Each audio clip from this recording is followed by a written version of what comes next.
Hello, everybody, and welcome to the Big Chill Podcast. You're listening to episode 24, Blue Bowels.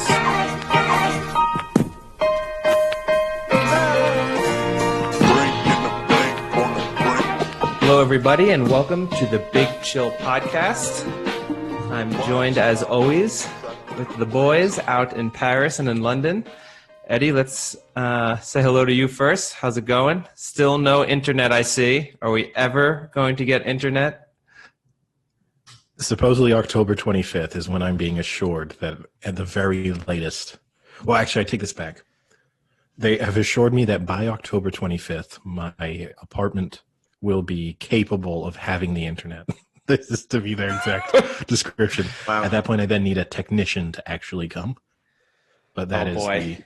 So what is your over-under date? November 10th, let's say. So we have about another month of listening to you sound like a robot 20% of the time. Yes. I wonder what the year cutoff is for you, though. Like, when would it become realistically 2021? I mean, we're looking like end of November, right? I mean, my big fear, right? If you get close, right, they're going to stop working, right?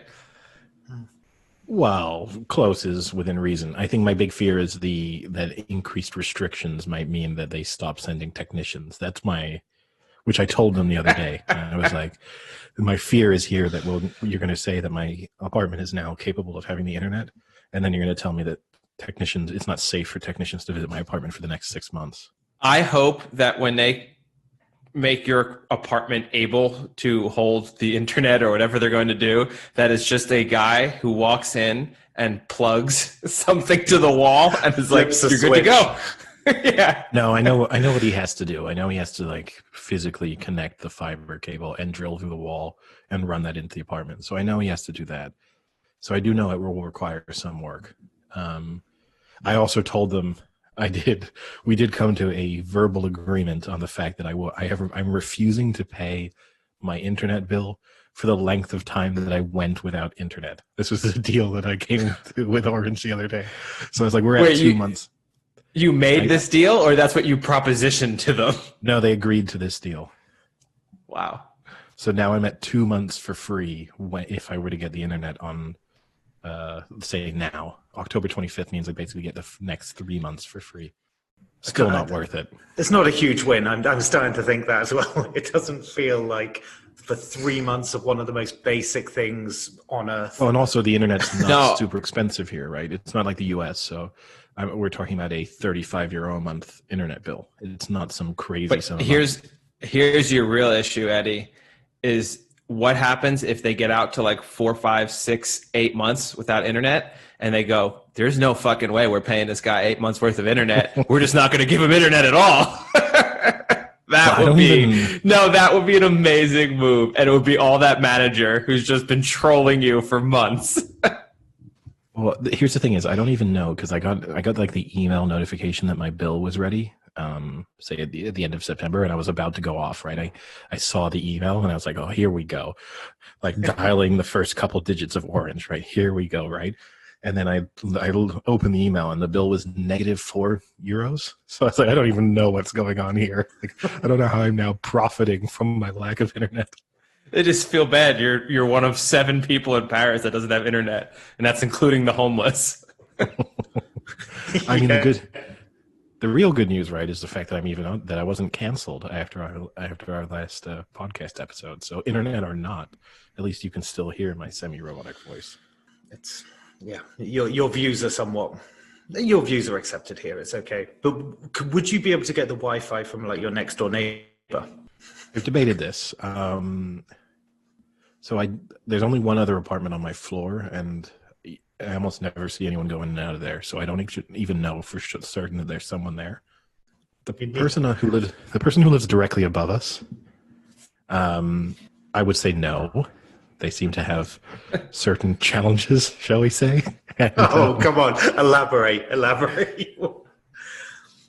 Perhaps some developmental issues.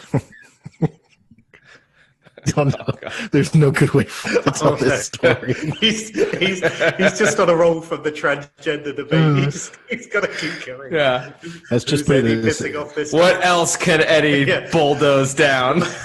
What other disenfranchised group can Eddie plow through this week?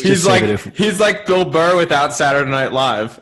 He's just got a podcast that 30 people listen to, not all of SNL's audience. If we recorded this podcast at like 3 a.m. my time, it would undoubtedly occasionally be interrupted by the sort of semi-wailing of a banshee from above. There are some strange moaning, odd noises that come in the middle of the night. Just leave it alone, Sam. Yeah, all I was kind of the only thing I was just leave it alone. The only thing I was getting at was maybe you need to make an excuse to go to their house and then ask for a drink or something. Then when they're not looking, just quickly look at their Wi-Fi router, take a photo of the password, and you're done. Oh yeah, that's an option. Yeah. But now I just need to know more.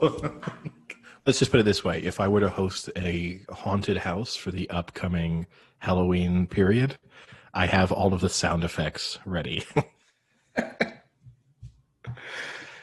Oh boy! And Sam, back from vacation, back to your usual haunt. Yeah, it's fantastic to come back to London only to be told that from 2 days' time you basically can't leave the house again.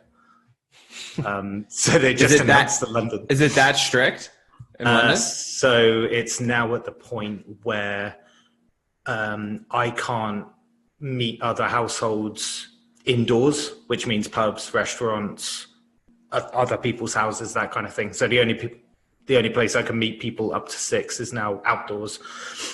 So at least that's good for you. And that's good news for your weekly dogging sessions. As long as they're safe, my sanity will maintain. You can tell that Frank's not familiar with the term dogging. That's why I got zero reaction from him. It's it's when strangers meet in public places. No. Hang on. What is dogging, Frank? I have no idea. No. Give us what do you think? What do you think? The only time I've ever heard someone use dogging would be like if they're dogging it and they're not like giving enough effort. They're like being lazy. I assure you that's not the case here. Dogging is an activity that requires effort. Yeah, so it's when strangers meet in public places meet maybe car parks or truck stops. Imagine that kind of scenario, and just a bunch of people sharing a mutual love of public exposure. Got it. And randomly fucking each other. Okay, I think it was implied. So. It needed to be brutal. And there's famous dogging spots in the UK. And funnily enough, one of the most famous ones was when Eddie and I were at university in Guildford. One of them is on the Hog's Back. Eddie, if you remember that, that's kind of considered. I'm familiar with the Hog's Back, yeah. Oh, I know you are. Eddie, you've been acquainted with 1 or 2 Hog's Backs in your day, I'm sure. No, in fairness, I mean the Hog's Back's really close to where my grandparents used to live, and my grandfather would always get annoyed because he would take his dog for walks there, and he would occasionally come across people, and so he would go on angry rants about the fact that his scenic walks were being disrupted by sort of public sex. Oh, to be a white privileged man in England, huh, Eddie? I mean, in fairness, everyone taking part in that was almost certainly white. Beautiful, idyllic Surrey. Yeah, you had to go far to find a non-white person in that particular area, so it was almost exclusively a white event. So how was the vacation, Sam? Anything exciting? Not really. I didn't see a police officer for about 4 or 5 days, and there's no civilization down there. It's kind of fantastic. Hey, hold on a second. Why is that your litmus test of? It's not. I just remember. Normally? So I got back to dogging. Obviously, I was dogging all weekend and not one cop. It's a dogger. Yeah, it's a dogger's paradise down there. Yeah, dog eat dog world down there. To be fair, there's lots of people walking their dogs, and there's a lot of spots where dogging would be rife. Not that I would. I saw them. I saw some spots. Okay.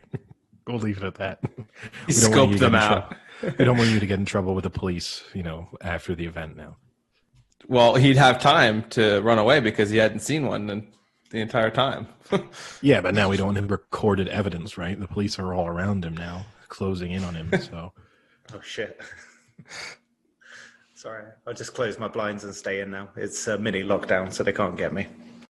Yeah, I didn't know London was that bad because I thought I had read like up north, like Liverpool and Manchester were really bad, right? Like on death row lockdown. Oh yeah, Liverpool's basically been exterminated as a city. It doesn't exist anymore. COVID is just about time. It was. I saw this very funny picture today of where Darth Vader and the Emperor are talking, and they're talking about how this is Maggie Thatcher telling Boris Johnson what tier level to put Liverpool on in a COVID lockdown. It's absolutely brilliant. But yeah, so Liverpool is like the worst. So there's tiers in England. The UK is still confusing, but tier 3 is basically a lockdown. Pubs and restaurants just shut, period. Tier 2, London got announced today along with a load of other places, which is basically one short of lockdown where you can't really mix with anyone outside of your own household. So yeah, that's going to be fun. Can't wait.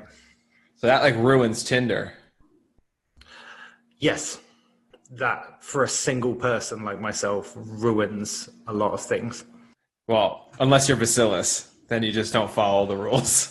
Oh no, but even Vasilis he might be on suicide watch, right? Because our restrictions in Paris are going to be a bit different in terms of curfewed. Yeah, we're curfewed, so you can't be out after 9 o'clock unless you have a specific reason, like going to work or coming home from work or that kind of thing. And so for Vasilis, post 9 p.m. dates are going to be off the table. I mean, I suppose Eddie, the one thing you can that's do... going to suck for you too, Eddie. Why? Because you're out all the time at Bugsy's. Yeah, but I'm usually home. I mean, Bugsy's closes at 10 now anyway, so by definition, at the latest, I'm kind of home by 10 o'clock. So being home by 9 is not going to be a huge change for me. It will suck for watching football, American football, on Sundays. Yeah. Yeah, all watching sport is in public places now is kind of just off the table because the 9 o'clock shut. It means you got to leave anywhere at 8:30, right? So it's gone. Yeah, you can still dog it out there. You just can't watch sports. Okay, that's not a saying for dogging. We missed a chance. Maybe we should rename the podcast The Dog Show, and we could have Dog Pound. Oh yeah, it could have been just a Cleveland Browns podcast. Cleveland Browns / public sex. The only two topics we cover. And a lot of it could be Odell Beckham related too. Oh yeah, he'd be co-host. He'd be featured. He'd be prominently featured. Imagine just getting that like direct message coming in just from OBJ going, I listened to your podcast and it really speaks to me. I'd like to be a part of it. And then imagine the sponsorship opportunities. We'd be like, and this podcast was brought to you by Pampers.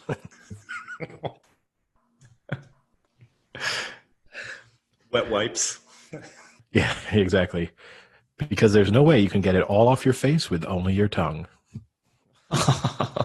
So with Eddie, do you want to do a nice little segue into the NFL now? Now that we've talked about OBJ getting shit on week after week?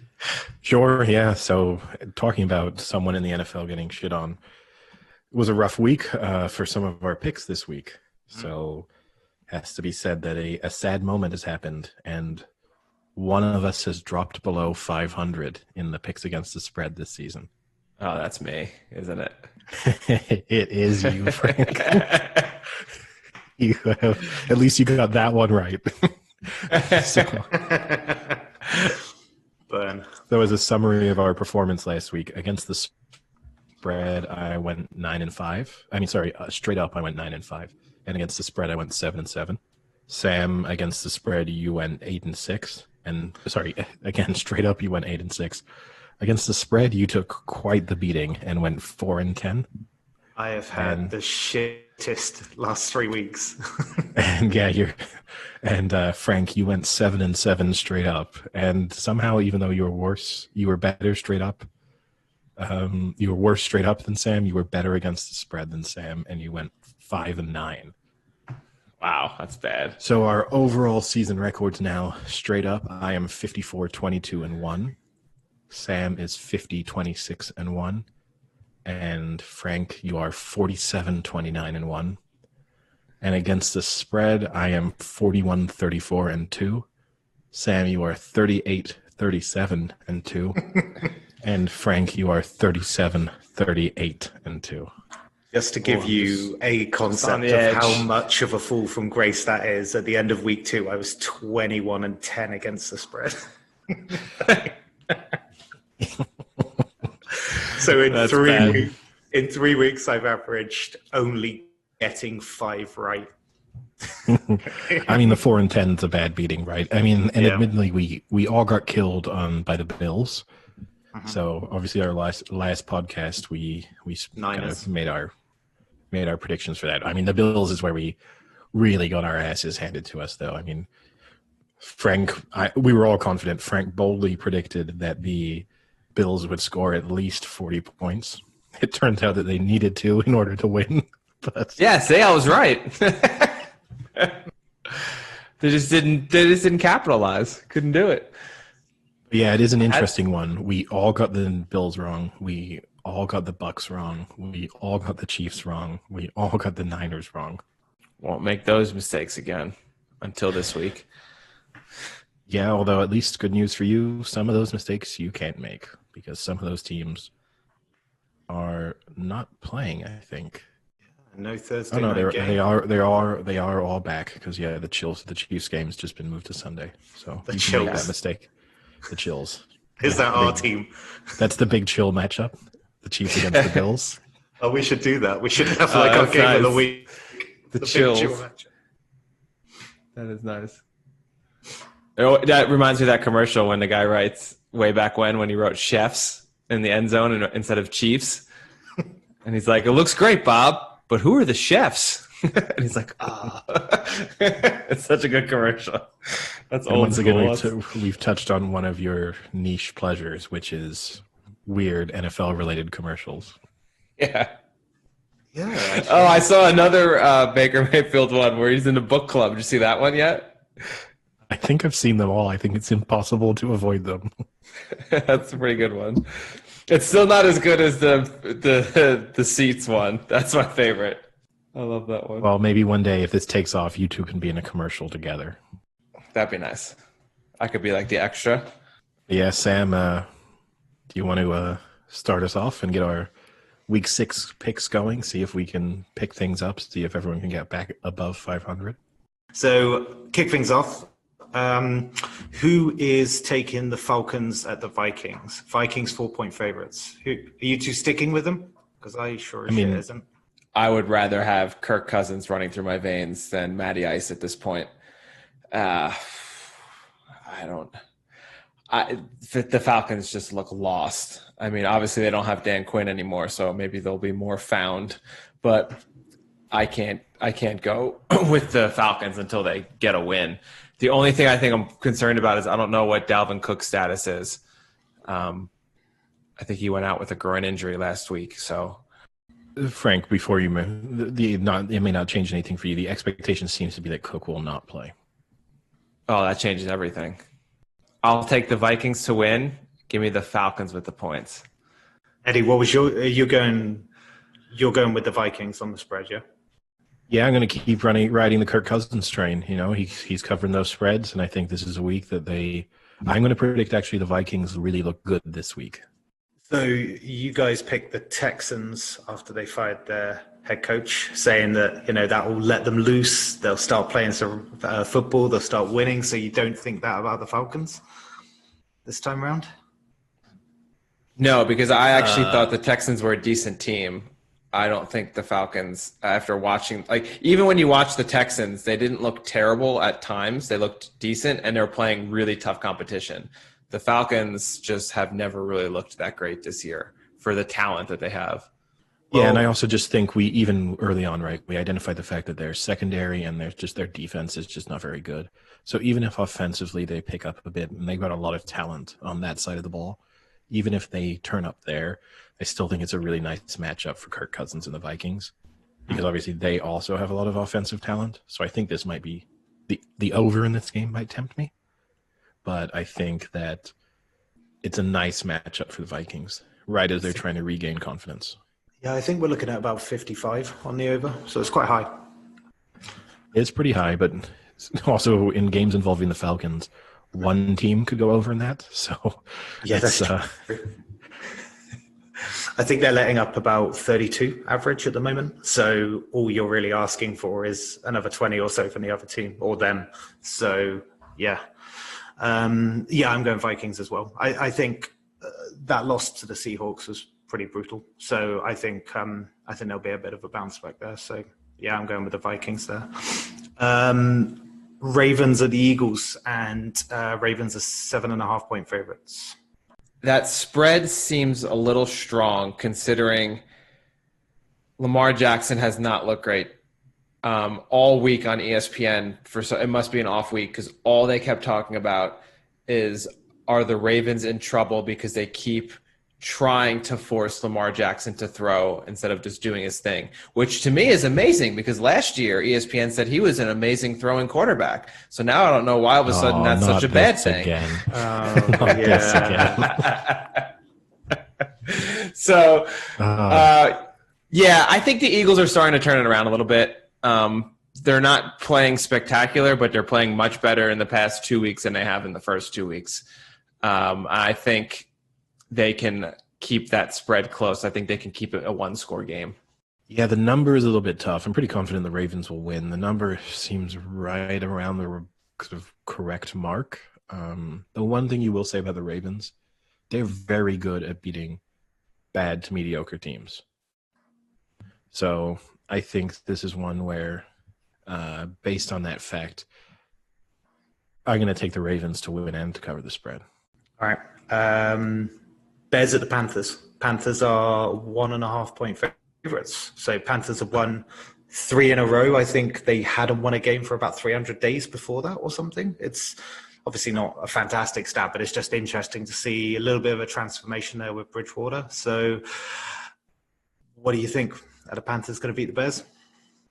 I think yes. And I'll take them to cover that spread as well. I've actually liked backing the Panthers over the past couple of games and they've come good for me. So I think I'm going to continue with that. I think they look a good team. They look a good offensive unit at the moment with Bridgewater. And I can see that 1.5 points looking pretty good against the Bears team that I think the wheels are starting to come off that now. They rode the luck to get to where they were and now it's just kind of all unraveling. So I think that's actually a good spread, and I think the Panthers will win that pretty comfortably.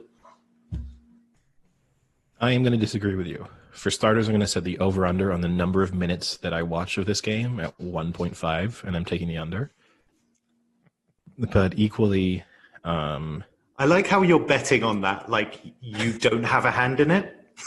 Sometimes things are outside of my control. For starters, I guess red zone, right? This is the issue. Oh, yeah, that's true. How many minutes is this going to appear on red zone for? But I think this is a week the Panthers come back to earth a little bit. I think this is one of those lines that's reacted. I don't think they're that good, and this line is just a reaction to them having played maybe their best couple of games in a long, long time. And even though I don't think the Bears are as good as their record makes them look either, they're at least a competent, decent team. So to me, I think the Bears should be outright favorites for this game. So I'm definitely going to take the Bears, and I'm going to take them with the points. Oh, not so fast, my friend. I'm going to go with Sam on this one. I can't get on board the Bears. I think it was yesterday, they're statistically one of the worst ever 4-1 teams in the NFL since 1985. It was based off of like DVOA or like one of those statistics where they put in how well you play with the schedule and your opponents and everything like that. And according to that, they were, I think, like the second or third worst ever at 4-1. And I agree with it. I've never been sold on them, even with their 4 wins. The Panthers, I think, Bridgewater's looked decent, and I think he'll continue it. And it'll be close, and I don't think I'll watch any of it either, like Eddie, unless Red Zone forces me to. But I'll go Panthers and Panthers.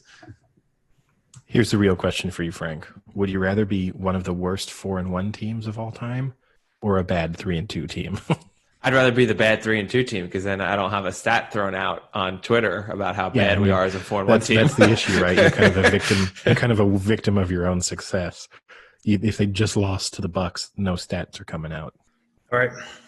Next up, beloved Bengals, the Colts, and the Colts are 7.5-point favorites. I mean, the Bengals have been somewhat competitive before that game, and then they were just.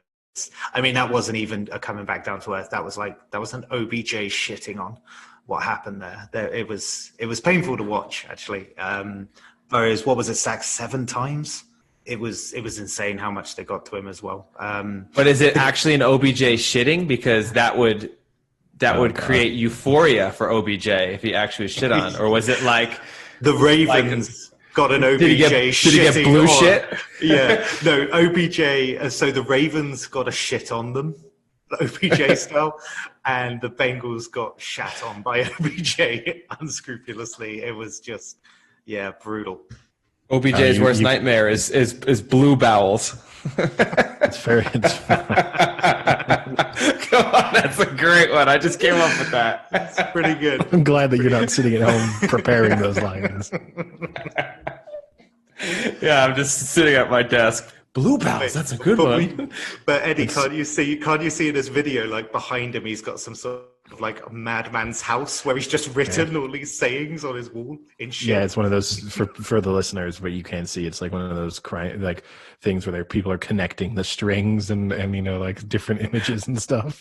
I've always wanted to be able to do that. I've always wanted a job where I could put a board up and connect strings. Yeah, didn't have that. Now you finally found it. I didn't have that, Eddie. I had more like, when you turn on the lights in someone's like mental asylum cell and they've just written words everywhere in blood. Oh, in his own, smeared in his own feces. Yeah, Frank's done it in his own shit, talking about shit puns. It's fair to say, right, we've said it before, but you do not get this type of NFL analysis anywhere else. And with that one, Frank, I'm going to make my pick on this one. The Bengals last week reminded me of that Mike Tyson quote, which is everybody has a plan until they get punched in their sweet, sweet mouth. And I think we saw the Bengals are legitimately bad. So I think the Colts bounce back. I think the Colts win and cover. Yeah, I think the Colts will win. I can't get on board Phillip Rivers this year. He just has not looked good. The Bengals looked terrible last week. I'm going to say the Colts win. Is it 7.5 still? Was that what you said? Yeah. Yeah. I'll take the Bengals with the points. I'll get on the Sam train. Wow. Frank is threading the needle on most of these picks at the moment. It's a smart move, actually, because it's ensuring that you're at least 50% right. I mean, I guess not totally, but it is in the heavy spread favorites. It's giving you at least kind of a security blanket that either your straight up or your spread picks look a little bit better next week. Yeah, I'm just connecting the dots with string right now. That's a euphemism of sorts, but this would be the first week that I go against the Bengals. So I'm a little bit emotional about that one. But the thing is, Rivers was bad. Rivers was bad against the Browns. He didn't throw a touchdown, 2 picks. I think I saw a stat that he's got 4 touchdowns and 5 picks in the last few. And it doesn't fill me with confidence. But the thing is, you're having a good defensive unit and a pretty good offensive unit. And what I saw from the Bengals last week, I don't think they can be worse, but I do think the Colts will cover that spread. So I'm going to go Colts win and they cover. It's painful, but I hope. Yeah, it's It's not in the last few games. That's his season stats: 4 touchdowns, 5 That's it. interceptions.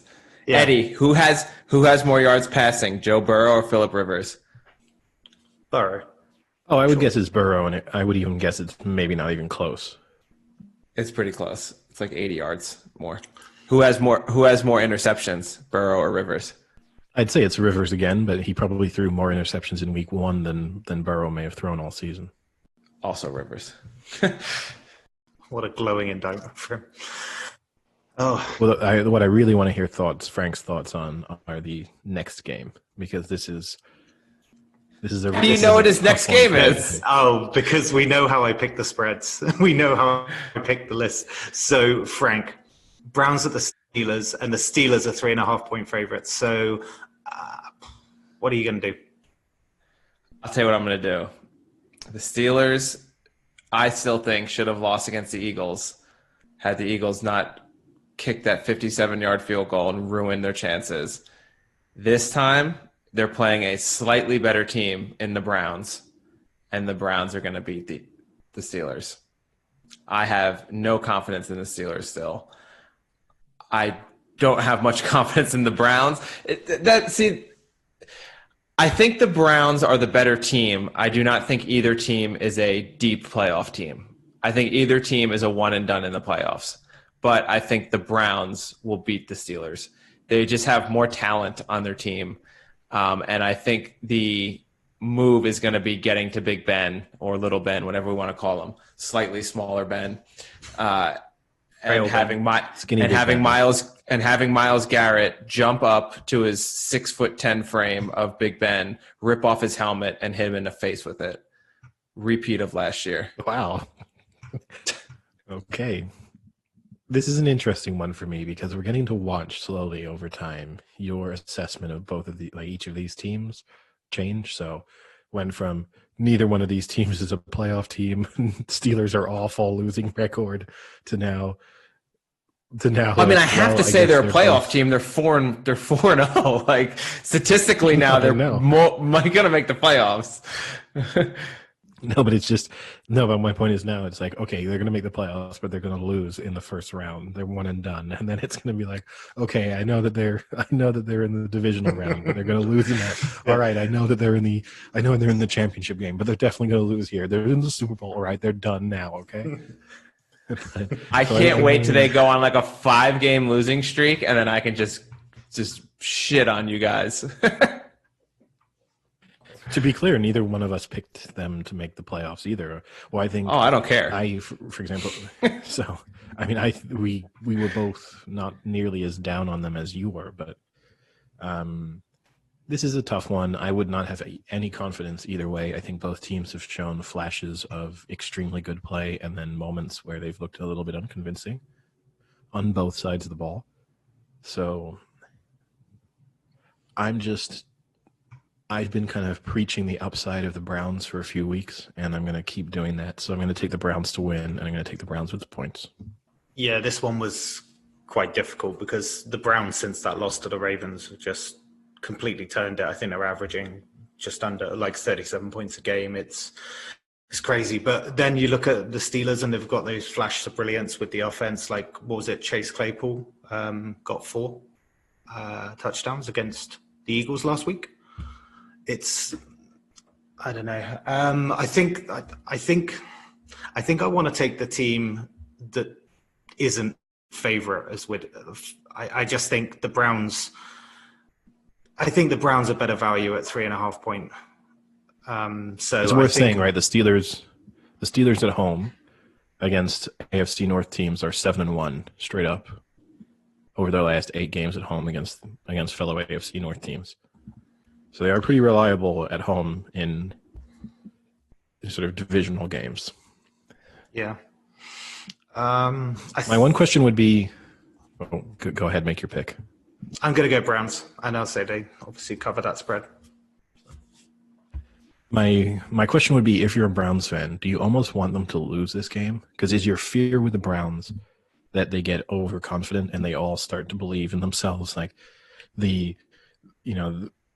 get ahead of themselves in terms of what they think they are, and beating the Steelers on the road and suddenly being 5-1 might be the worst thing for their season in some respects? Or do you want them to get the win that makes them really feel like they're on the right path? I don't think it's going to matter either way because they're going to lose in the first round of the playoffs if they make it. Well, what if they play each other? Then what are you going to do, Frank? Yeah, Who that's plays? true. If the Browns offense plays the Browns defense? No, the Browns play the Steelers in round 1. Why would that ever be his question? I would always go with the win. I think it's pretty tough to say that a team should intentionally lose because you're worried about like momentum or arrogance or showmanship or whatever it is. I might be tempted if I were a Browns fan, or even if I'm part of their coaching staff, to hope for a close loss. That to me might be the best of both worlds, that you don't destroy the team's confidence, but at the same time you get to remind them, don't get ahead of ourselves in the way that maybe we have the year before, or even perhaps at the beginning of this season, because as of yet, none of you have won playoff games. You've proven nothing. So there might be a nice moment just to remind them of that fact. But that also might be doing them a disservice and misreading the sort of personality of the team. But that's just my one fear with them. Frank, what was your pick again? Browns. Next game is the rearranged Broncos at Pats, and Pats are 9.5-point favorites. I think that line is I think that's about right. I think I'd probably say the Patriots win this over a score. Anything over 10, I would have been a little bit more concerned at. I think Locke's coming back for the Broncos as well. But are you all going Patriots? Yeah, they have a few. Anyone fancying Broncos here to cover that? The Broncos have a few players coming back, including Locke. Now, the issue is they probably lost Melvin Gordon, who complained about the fact that they had lost their bye week by this game being moved, and then decided to go out and celebrate that fact by getting a DUI. So, Well, maybe that's why he was pissed, because he knew this was going to happen. You can't give him days off. what a bad look for him. Like, I think the DUI happened at like 1 a.m. So in the current climate, why are you out at 1 a.m.? It happened on the Tuesday, right? Monday or Tuesday? Oh, the week of a game. So when you really should be starting to focus on the game and taking your preparation seriously. I mean, just a really bad look for him. But I mean, it's kind of bullshit, right? Because he was pulled over in a 35 mile per hour zone, only going 71. I mean, he was barely over the speed limit. What a bullshit cop, huh? Oh, what an asshole for pulling him over. Frank, you're forgetting the golden rule, which is when you've had a little bit too much to drink and you're driving, you want to get home faster so you don't kill yourself. He's only going 71. That's only over the speed limit everywhere in Denver, probably, no matter what road he's on, let alone a residential road. But no, it's just a really bad look for him. I'm going to assume he doesn't play, so that even though they got some weapons back, they're losing one there. But that's not confirmed at this stage. But it'd be kind of ridiculous for the team to play him, given that what's happened there. Pretty confident that the Patriots will win. I've picked them in the survivor pool that I'm in with Frank. So they're kind of, in a sense, my safest bet of the week from just which team is going to just straight up win a game. 9.5 is a lot. You kind of worry that you do have a couple players coming back from having had COVID, maybe not practicing as much. At the same time, you have a Bill Belichick team that's prepared for one opponent for 2 weeks. So even if they've had limited practices, you just have to say that it's bold to pick against them. So I'm going to take the Patriots, and I'm going to take them to cover the spread. But 9.5 to me seems like, again, just around the right number. Frank? I'll make it easy. I don't think the Broncos are a good team at all, whether Lindsey comes back or Drew Lock comes back or whatever. I'll go with the Patriots to win, Patriots to cover. What a game. I think we've got to go Frank for this one, haven't we? The Lions at the Jags. And the Lions 3-point favorites. So this one for me is about as easy as it gets. The Lions are going to win this, and they're going to win it comfortably. The Jaguars, so 3 straight winless teams have now beaten the Jaguars. Yeah, I'm going to agree with you. I mean, we've obviously discussed how good the Lions are quite a bit on this podcast. And I do like that you are now framing them winning games based on the incompetence of their opponents. So you seem to have kind of abandoned ship when it comes to the Detroit Lions. I'm going to take them to win and cover the spread, and it is purely based on the fact that the Jags are awful. Yeah, I think I will exactly also say the same logic. I'll also say the over-under on me watching this game. It was 1.5 minutes previously for the other game. This is 30 seconds, and I'm really hoping I hit the under. I completely agree with that logic. It's nothing to do with the other team winning for a positive reason. It's the idea of a team just winning because the other team is so bad. I mean, the Jags are they've lost 4 in a row, and even though Detroit give up roughly over 30 points a game, the Jags just can't defend. They can't score. It just doesn't look good. So I'll take the Lions to cover as well. It's because no one's good. It's just because one is slightly less terrible than the other.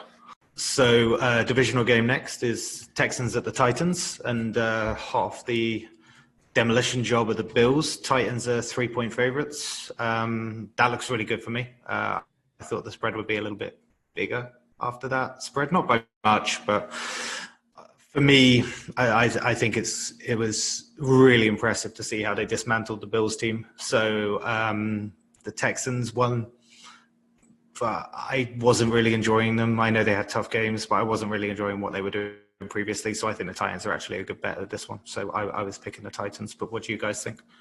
Yeah. This is a tough one. I get why the spread is maybe a little bit smaller than you would have expected just because it's a short week. The interesting spin, right, going into the game against the Bills was everyone was saying like, oh, they haven't been able to practice. And that was going to be the reason why the Bills had such a huge advantage.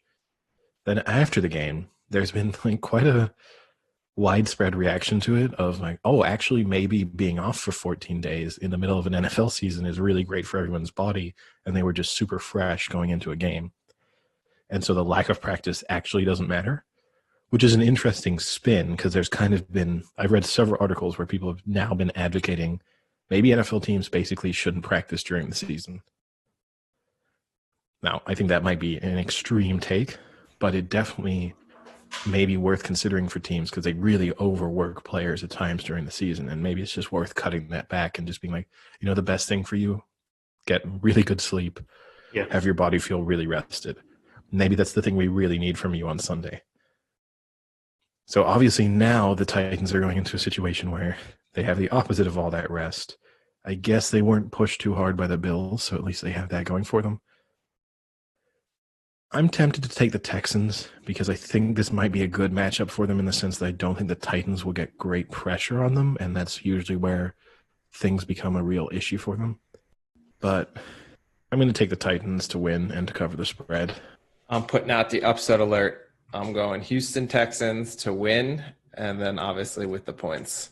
I mean, they got rid of Bill O'Brien. Romeo Crennel now is in there. He's calling the offense better. They're going to put up a good amount of points, and I think they can outlast the Titans. So you think that Jags game was a really good springboard for them to go on and beat the Titans? Yeah, I mean, I think they weren't like – I mean, they were within a score for most of their losses to questionably, good teams. In Kansas City, Baltimore, Steelers, and even Minnesota isn't a bad 1-4 team. So I think having that win finally, now it kind of gets some pressure off of them that they've not, finally gotten that win, and now they can build off of it. Titans coming off a short week where, as Eddie was right, I think, in saying they had a lot of days off to kind of rest and everything, but now they're coming back off of that rest on a short week, so they might be – not quite ready yet. So I think they are catching them at the right time here. So I'll stick with my upset. Washington at the Giants, and the Giants are favorites, 2.5 points. Who thought you would ever be saying those words? I actually saw it and was slightly taken aback. I actually thought I'd had like a small typo in my sheet because I was like, who's the other team? I was like, well, maybe, but it's still pretty upsetting to look at. Yeah. I don't really know where to go on this one. We don't even know which quarterback is starting for Washington yet, right? Because kind of have I to think they assume said it's Alex going back to Allen. if he's healthy. That's the question mark, right? So then, if he's healthy enough to play, I'm going to take the Giants because I do think that they've looked competent over the last couple of weeks, and I think that they'll be able to do enough to beat a very bad Washington team. Yeah, I would never go as far in the last 2 years to say I'm confident in the Giants winning a game, but I have to be pretty confident here that they can beat the Redskins. You're looking at a team who Done it again. What? He said the R word again. Damn it. I mean, I thought you were just joking because it's got so common now. But no, impressive. Your racism has no bounds. It is just relentless. Timeless. So, yeah, I mean, the Giants have played pretty well. You know, they gave Dallas a game. They gave the Rams a game the week before. Not so much with the Niners, but I think they should be able to beat the Washington FC here. The only concern I have is, do the Giants just go into tank mode and not care anymore? I mean, how many losses, and especially I think even decently close losses where they had chances to win these last 2 games, how many of those do you go through before you just tank and give up and not give a shit anymore? So they're getting on that verge. It's kind of like the Jets. I don't know how a Jets player can get up week after week now and go 100% on the field. It's like not worth it at this point. So, well, as it transpires, Frank, some Jets players aren't doing that anymore. Yeah, some have said no more. I'll go with the Giants. The unfortunate part here, going on Eddie's theme of amount of time watching a game, I will unfortunately have to sit through probably one of the top 5 worst games of the NFL season in Washington versus the Giants. Yeah, it's definitely going to be one of the ugliest. So you're taking them to cover that 2.5? Yes, sir. Okay. This is one of those ugly games where I feel like there's going to be an against the spread upset. And truth be told, I haven't actually gone that many against the spread. So I think this is one of those flipper coins. And for that reason, I'm going Washington. I mean, the Giants, they're dead last in scoring overall. They look pretty terrible. Washington are now, I think, what was that stat against the Rams where Smith and, was it Allen? I think combined for like 79 passing yards it was all pretty bad. But truth be told, 2 terrible teams, flip a coin. I'd rather take the one with a slight disadvantage in the spread. So I'm going to go Washington and to take the spread as well on 2.5. I'd agree with you, Sam, if the spread was a little bit higher. But the fact that it's under a field goal means that it's difficult for me to feel like I'm getting any real advantage out of taking the underdog. That would be my big take on this. If you told me Washington was 3.5 point underdogs, then I might be tempted to say, like, okay, if it's a close game, they can still lose. But now Frank has been threading the needle all day, but you're really threading the needle if you think, I think that Washington's going to lose, but only by 1 or 2 points. I think I'm putting Washington I know you're to win, saying so they'll cover the I know spread. you're saying you're taking them both ways because you think it's a coin flip between 2 bad teams. Oh, he'll take them both ways. Which one's on which side of you, Sam? No Who gets mouth? I mean, surely Alex Smith gets the mouth. He's earned it. Just he suffered enough. Has he? I think so. After that, he will. That was the only thing more. Yeah, that was the only thing that got him through those dark times. Just that thought. If I can make it back to the NFL, maybe I'll have Sam's mouth as an option. He doesn't even know me. Am I like internet Or does famous? he? Or am I internet famous? Well, you would be perfect couple for each other because you'd be the relationship with the 2 blandest names on earth. Oh, Alex Smith and Sam Jones. Sorry, Edward and Hewitt. Oh, no. Sorry. No. Sam Jones is way blander than Edward Hewitt.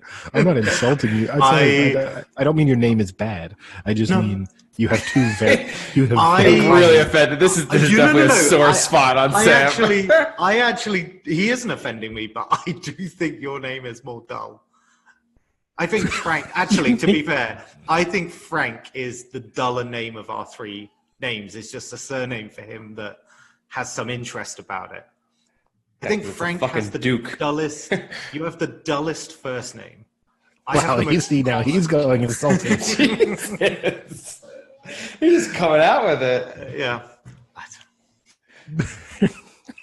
Which is also great because that's like Frank's family name. So you're just going after his entire family. Is it? You've upset a lot of people in my family right now. No insult. I just said it was a little bit duller than ours. No, you were like, a little bit duller is not what you said. That's not an insult. Frank, you have the fucking worst, dullest name on the planet, I think is what the quote was. Now who's exaggerating? No, but Sam, it's not an insult to your name, but you have to admit that Sam Jones is not exactly... Well, it's Samuel. It's not just Sam. Oh, Samuel, are you? Or Samuel, however you say it. So is it Sam, like U-L Jones? Yeah, he's like U-Haul. Wouldn't that just be Samuel? Oh, Samuel Jones. Like initials. Right. No, it's S-A-M-U-E-L. UEL. Oh, see, this is where we've been getting it wrong the whole time. His name is way more exotic than we thought, Frank. His name is like Samuel Jones. Yeah. Like the Italians, like Samuel. No, it's biblical, my name. Cool. Yeah, biblically common. Yeah. It is pretty common in the UK. Is Jones biblical too? Were there a lot of Palestinians called Jones? All right, let me just throw this out there. If I type in Sam Jones in Wikipedia, there's 1, 2, 3, 4, 5, 6, 7, 8, 9, 10, 11, 12, 13, 14, 15, 16, 17, 18, 19, 20, 21, 22, 23, Are you 28 for people? 28 people come up on Wikipedia for Sam Jones. Well, I'll say 27 because one is Samantha Jones from Sex and the City. So we'll take that one That's out. my icon. That's who I was named. Which, oddly enough, she has the closest personality to real life Sam Jones. So that kind of makes sense. Why did you say Samantha like that? It's from what's the one with? Oh shit, I can't think of the name. With Russell Brand. Forget it. The Greek or whatever it is. No, the other one, the preview one before that, where he breaks up with Kristen Bell. Oh, Forgetting Sarah Marshall. Yeah, Forgetting Sarah Marshall. Yeah. Rogan does a bit where he's like, where he has like the cocktail and he's like, "I'm Samantha, I'm the slutty one." And he's talking like that. I'll put it this way. So, as Frank and I know, we've got a long history of looking up last names. Houseofnames.com for anyone who's looking for their most reliable surname website in the world. But the surname Jones, there appear to be 2.5, nearly 2.6 million people in the world with the surname Jones. I'm going to guess that's low. I'm not trusting this website anymore. Now, according to this, there are 96,000 Hewitts and there are 24,000 Dukas. So if we're going to go... Boom. If we're going to associate blandness with how common something it is, then you're losing on this one, I'm afraid, Mr. Jones. That sounds good, though. Jets, Dolphins. Dolphins are 9.5 points favourites. Cheers. That's smooth. It wasn't. I just bulldozed past it. He's given up. He's now realized how badly the numbers are playing against him. Oh, did you say 2.6 million? Oh, shit. It's a super common name in the UK. So I'm guessing that most of them would be in the UK. I think there's quite a few Joneses. I mean, we just discussed a game, for example, where Daniel Jones is the quarterback for the Giants. So there is a Hewitt in the NFL, I will say that. There actually might be two now. But there's way more Joneses. There's way more Not Joneses. in the NFL. No, there are actually. There's no Dukas. We confident in that respect. Have you ever met another Duca, Frank? Outside the Hopefully family. Outside the family, of course. Not like in person, no. I mean, you met Duca de Thay, right? Once. I met a horse that slightly had a name. A lot of horses. Duca very common in the horse naming society. Yeah. Bland horse name.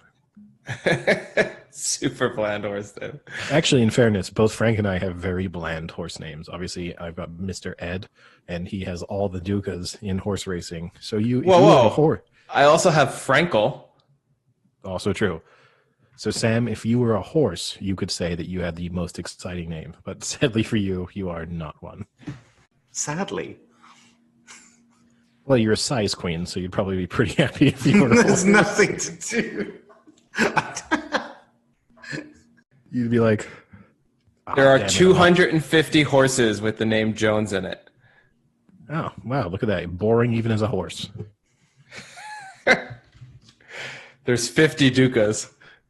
That's a lot. That's considering a lot. if you proportionalize that with the amount of humans with the name Duca. There's only 3 Hewitts. The last one raced in Australia 2013. A King Hewitt was the horse. What were the other two? We are a rare breed. Hewitt and Hewitts. They kind of ran out of ideas. One thing you can say about Hewitts are very creative when it comes to naming things. Actually, Eddie, could that have been your family that bought a horse in 2004? No. Sadly not. I wish we'd had King Hewitt in Australia. That would have been nice. Well, King Hewitt in Australia only raced 3 times and never got better than 5th. So sounds about right. Maybe he's out to stud right now. Just living the life. What a life. Anyway, let's try another smooth Sam segue. So I'll take Dolphins. Yeah, so I took the Dolphins for my survivor pick. I was a little nervous about that, but I have to go against what I think is the worst team in the NFL, maybe one of the worst teams the NFL has seen in a few years. So the Dolphins, yeah, they're not great. They're decent. They put up a lot of points, so I'd expect them to score a lot. And in that regard, I'm confident that they can win because I don't see the Jets being able to put up 27 points. I can see the Dolphins putting up 27 pretty easily on the Jets. So I'll stick with that. The spread isn't that much, so I'll even take the Dolphins to cover. Isn't that much? It's the biggest spread of the week. Yeah. And you know what, Eddie? It's not that much. Joint with the Pats, isn't it? With the Patriots, yeah. Do we need to go through the Jets' last few games? No, please. Lost by 20 to the Cardinals, lost by 11 to Denver, lost by 29 to the Colts, lost by 18 to the Niners, and 10 to the Bills. So they haven't come within this spread yet. That, to me, is going to be the issue, right? And I hate being one of those people, in a way, who makes a prediction based on statistics. But no team goes 0-16 against the spread. So sooner or later, the Jets, even if they lose every game, are going to cover a spread. And I'm gonna pick this as the week that they do it. I'm gonna take the Dolphins to win, but I'm gonna take the Jets plus 9.5. I don't feel that comfortable taking the Dolphins minus 9.5 points. That's because you don't believe in Fitzmagic. Look, to me, this week could go almost one of two ways. One, they win by 30 points. The other is they lose. Either scenario seems almost as likely to me, but I don't feel great about it. But it's going to be this statistical move that I hate because I haven't picked a lot of underdogs this week. So I do have to find a couple somewhere. And then on top of it, the Jets are not going to go 9.5, are not going to go 0-16 against the spread. So they've got to get one somewhere. I disagree with you on that respect. So I'm going Dolphins, and I think they'll cover it. I think the way Frank reeled off those scores made me even more convinced that it won't be this one. But I agree with Eddie. I think it will come at some point, but I just think it will be a closer spread than that they'll cover. They'll do something unlikely. But Packers at the Bucks. Pretty much a toss-up. So it's 1 point favorites for the Packers. Wow, wait, the Packers are 1 point favorite now? Mm-hmm. They were 2 point underdogs to start. Well, there goes my talking point, because I was going to say, how on earth can you make the Bucks favorite for this game? I don't get it. But even with now, 1 point, that you're right, that's like a toss-up. I'm starting to turn around on the Packers. The more I watch them, that offense is just so in sync. They're, every drive they're clicking. They look phenomenal on offense. Defense, not so much. The issue here becomes, again, I think it's going to be, can the Bucks stay with the Packers? Can they score enough points to keep with them? And from what I've seen on the Bucks, I don't think they can. I think they can put up 24 points, but I don't think they can put up 34, 40 points, and that might be what you need, unless the Bucks defense really steps up. And they're a better defense than what the Packers have been playing lately. So that, the Packers putting up all these points is kind of skewed by the fact that they haven't been playing the greatest defenses. But I can't see anyone right now holding the Packers below 30 points. Yeah, part of me, here's the thing, is I felt pretty good about taking the Packers up until the moment where you said you start to change your mind on them. And this seems like the ultimate Duke curse on the Packers. So Bucks are going to win by 20. It just seems like a mismatch. The firepower that the Packers have, the way their offense looks, the Bucks look. They look like they've rolled out a bunch of guys who are coming back from retirement to play. In the case of Gronk, they literally have done that. In the case of Brady, he probably needs. Is Brady even going to know where he is this game? Yeah. Does he know how many downs there are? Does he know which quarter he's going to be playing in? So I don't putting up fingers like 4. I don't even get what's the worst readout of that. That either one, he knew it was 4th down and was trying to trick him. Is that a great look to try and pull one of the dumbest, stupidest moves to try and fool 7 on-field officials that it was 3rd down when it was really 4th? Or is it worse off? Or is it worse off that if he really didn't know, that he doesn't even know in the most critical down what the actual down is? I don't know what's a worse look for him. I think the worst look is him. I think the worst look is what happened, which is that A, he clearly didn't know, and then B, they're not even just confident enough to open up and own that mistake. So the fact that they've tried to spin it that of course he knew which down it was. It's like, oh yeah, then why was he flashing the 4 fingers? The idea that he was going to, kind of as you touched on, not only fool all the on-field officials, fool the entire opposition team. They literally have a sign on the sidelines that says the down. So he's going to have to be like, no, you guys made a mistake on that one. I guess at a most too, they could even go to the booth to try and figure out if he really managed to convince everyone in the stadium that he might be right, that the scoreboard is wrong, that the down marker is wrong. You think at some point they'd be like, let's go check the replays and see how many downs you've had then. And then he's gonna be like, no, those are altered videotapes, guys. That was. This is going deep. This conspiracy. No, but it's just he clearly didn't know what down it was, and. It's not the worst mistake that's ever been made. It's a very un-Tom Brady-like mistake, but it's not the worst mistake ever. To me, the more egregious thing about what he did was whether it was 3rd down or 4th down, why were you going for the throw that he went for? He threw it into coverage way past the 1st down marker, just a really dangerous throw. Whereas he actually had, if you watch the replays, they have one of their backs coming out of the backfield who's kind of around the 1st down marker that he could have just dumped him off to for the 1st down. But that's more concerning to me than him actually not knowing which down it was. Neither are good, though. So I'm going to take the Packers. Oh, okay.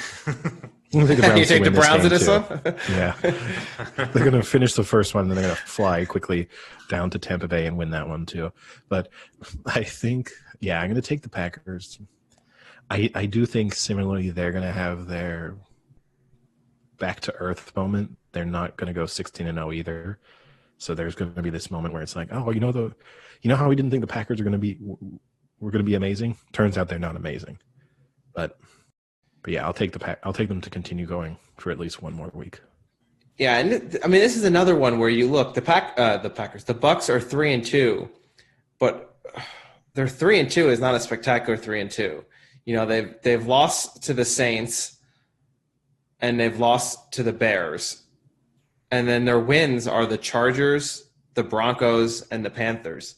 Maybe one of those is a good team out of their wins, not out of all their games. But you know, like, they haven't been very convincing. They're losing to the teams that are better than them, and they're barely beating the teams that aren't very good. You know, I'm a little disappointed with how they've been. I thought they would be a better team than this, to be honest. I mean, it's one of those ones I'm torn on, right? Because I came into the season thinking I didn't think they were going to be as good as a lot of people did. So in some ways I feel vindicated, but it's sad, and it's going to be extra sad if Tom Brady really does play for another 2 years after this, because he's only going to get worse, and he's going to be a shadow of his former self. He already is one. But if his game management also goes out the window, and he's literally like he's punting himself on first down and stuff, like, is this the future? Like, literally, team kicks off to the Bucks and Tom Brady just punts the ball, like, but. Just watching this horrible descent of a superstar, but like on a weekly basis. Well, maybe this is his thing, right? He was the, arguably the greatest quarterback of all time, and now he is going to be the greatest living evidence of CTE of all time. So he's trying to have that be his lasting legacy. He's like, not only did I win Super Bowls, but I proved beyond any reasonable doubt that people suffer from brain damage from playing football. For me, I'm going Packers as well. So I think Rodgers just looks too good at the moment. I think he's thrown, 13 in the last 4 without an interception. I think Frank's point was right at the start about the fact that the Bucs are probably a slightly better defensive unit than they've come up against, but I don't see them not scoring. I think they're averaging about 38 at the moment. I don't see them not scoring in and around that. So what I'm saying is, do I think the Bucs will score more than about 35 to 40? Probably not. So, and if they do, I mean, the over looks a great bet, but I'm going with the Packers. I just think it's a toss-up, but I'm going with it. Also worth mentioning, right, the Packers are coming off a bye. So, in a way, you have to like a good team, going back to that argument of having had rest, preparing for a game. You have to have, again, like the good team coming off a bye. Niners Nation time. Yeah, let's go on to the Niners misery. Oh, is there a new name for it now? Yeah, they've rebranded the website. It misses the alliteration, but still not bad. So the Rams are 3.5 point favorites. I don't really get this spread. I don't get why it's not bigger. I think the Rams are legitimately good. I think the Niners must be close to kind of mentally checking out for the year. I guess the fear here is that it's a good team who feels like they're fighting for their lives, because the Niners season will honestly be over if they lose this one. I'm going to take the Rams, and I'm going to take the Rams to cover the spread. I thought the spread would be bigger for the Rams. I thought there'd be heavier favorites than this, but it's one of those where this is the moment for the 49ers, right? If they lose this, then the season is over and they're checking out. They probably are at the moment anyway. But I just think this is that last game. It's divisional. It's an opportunity. So if you were looking at a spread slightly heavier, maybe like 5 or something like that, I might have been taking them to cover. But I think 3.5 points is too good for the Rams. So I'd take the Rams as well and to cover that spread. I mean, did you say the Niners are checking out? I would argue, did they ever check in? Their wins are against the Jets and the Giants. That's not much of a checking in. It's true, and they haven't been affected by injuries at all, as we determined last week. So They're just a bad Yeah. team. They're the only team in the NFL that has an injury. It's insane. You should see it. Every other team's injury report just has blanks, and then theirs is just covered with stuff. I saw Shanahan was on the injury report because he stubbed his toe last week. I wasn't sure if he You know was what? coach. Flip my pick, Sam. Flip my pick. The Niners are going to win this. Flip my Good. pick. I'll tell you what. I'll even go a burger and a pint that the Niners don't come within 7. Okay. Oh, wait, so that is going to be your side bet. Okay, I'll write that down. Yeah, That's my side bet because in this I'm actually taking the Niners, and then Niners with the point. No, I was kidding. Flip my pick, Sam. Niners to win. Niners with the points. Yep, done it. And But Frank, Sam, don't you're flip taking my Rams. picks. Keep them the same. Damn it. Oh my god, so brutal. And you're doing Rams to win by more than 7. They don't come within in the whole game, or are you just saying the end result? No. They win by 7 to Eddie, but I want the normal spread for our purposes. Win by But more I do- than 7. I do want Jared Goff into my veins because it's going to be beautiful. Win by more than 7, correct? Because you said within 7. So Yeah, are they winning by more? 7's a than- push. okay. I little can't bit be of a asked. sissy. I can't be asked with a match. Oh, bet. how many do you want, Eddie? What do you want? 7 What do you and a want? half. 10 points? 7 and a half. Seven and a half. All right, I'll give him 7.5. It didn't need that attitude. It didn't need. It's the only attitude he can bring. All right.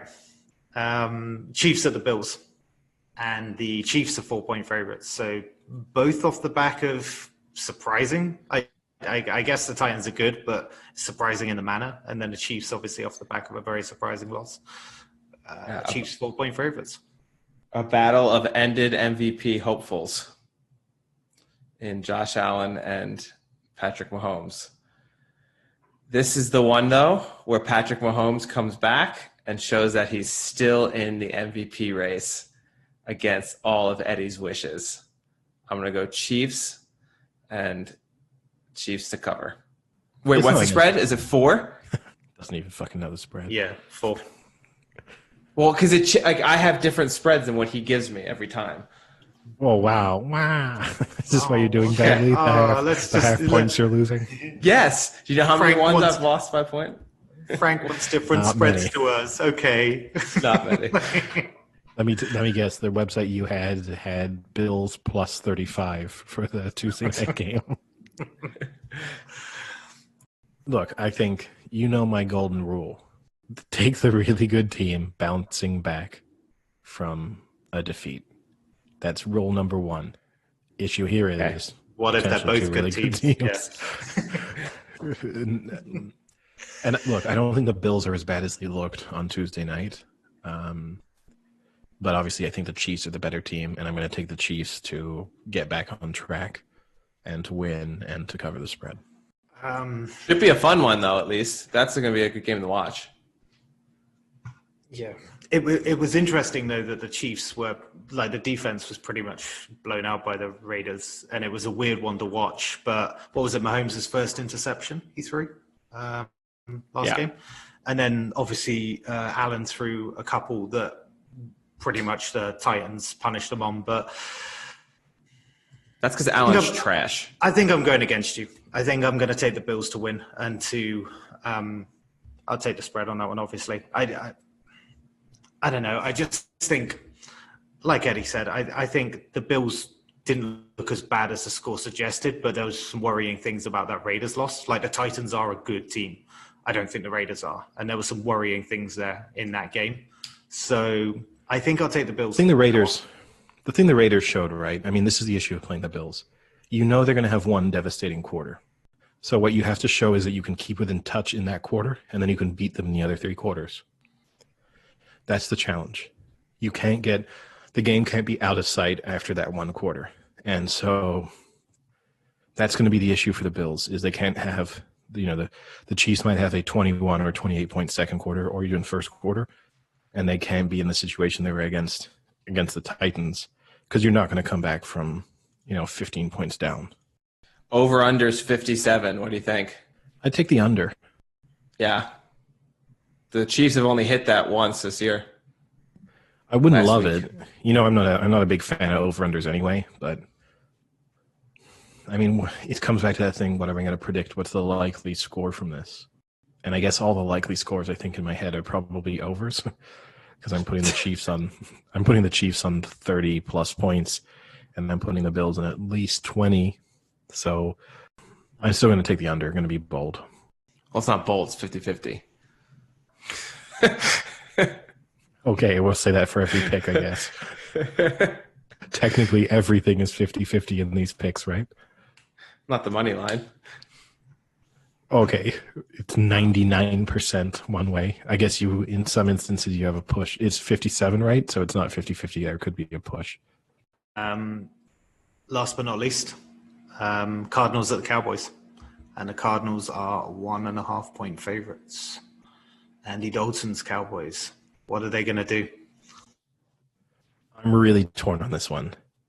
Part of me feels like this is such a great matchup for the Cardinals because the Cowboys are not good defensively. They're missing so many key players. You kind of feel like the Cardinals might be able to do what they want with the ball.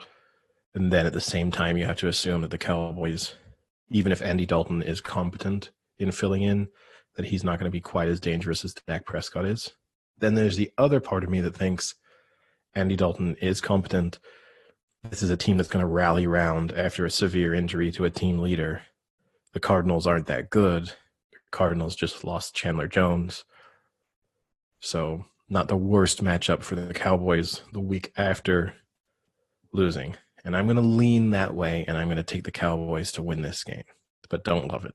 So combined, the Cardinals and the Cowboys have 5 wins, right? 5-5 if you combine the records. Out of their 5 wins, all of the teams combined have 3 wins. They've beaten the shittiest teams you can beat in the NFL. The Cowboys beating the Giants and the Falcons. The Cardinals beating the Redskins.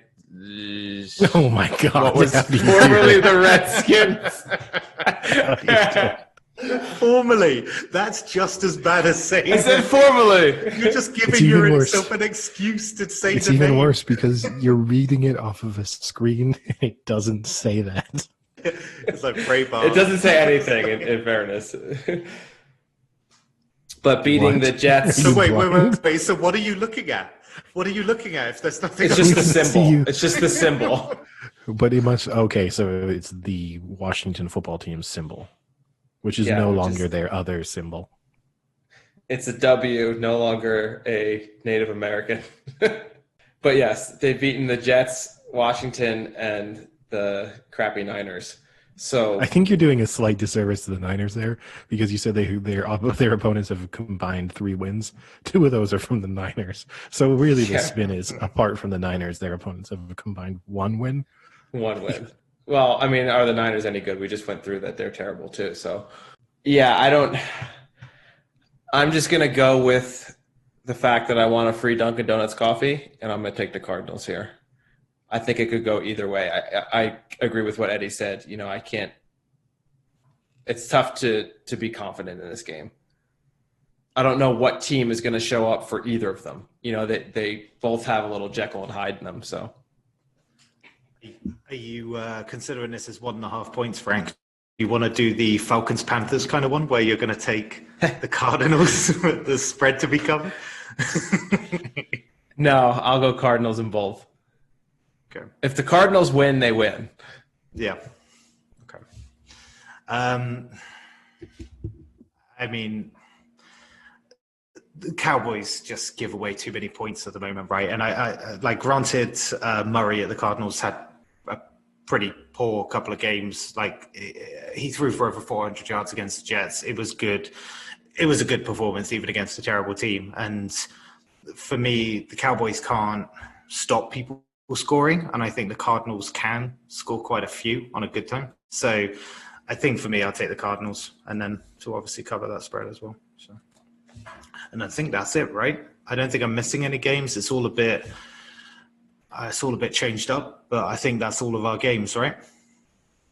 Those are all the games. I mean, I guess, right, we didn't really mention when we talked about the Jets, we kind of hinted at it in passing, but the big news, obviously, from them is that they cut Bell this week, which was an interesting move because when they signed him, it was a marquee signing from them. And it's going to be, I mean, for them, it has almost zero implications because they're just terrible. So whether or not they have him or don't changes nothing.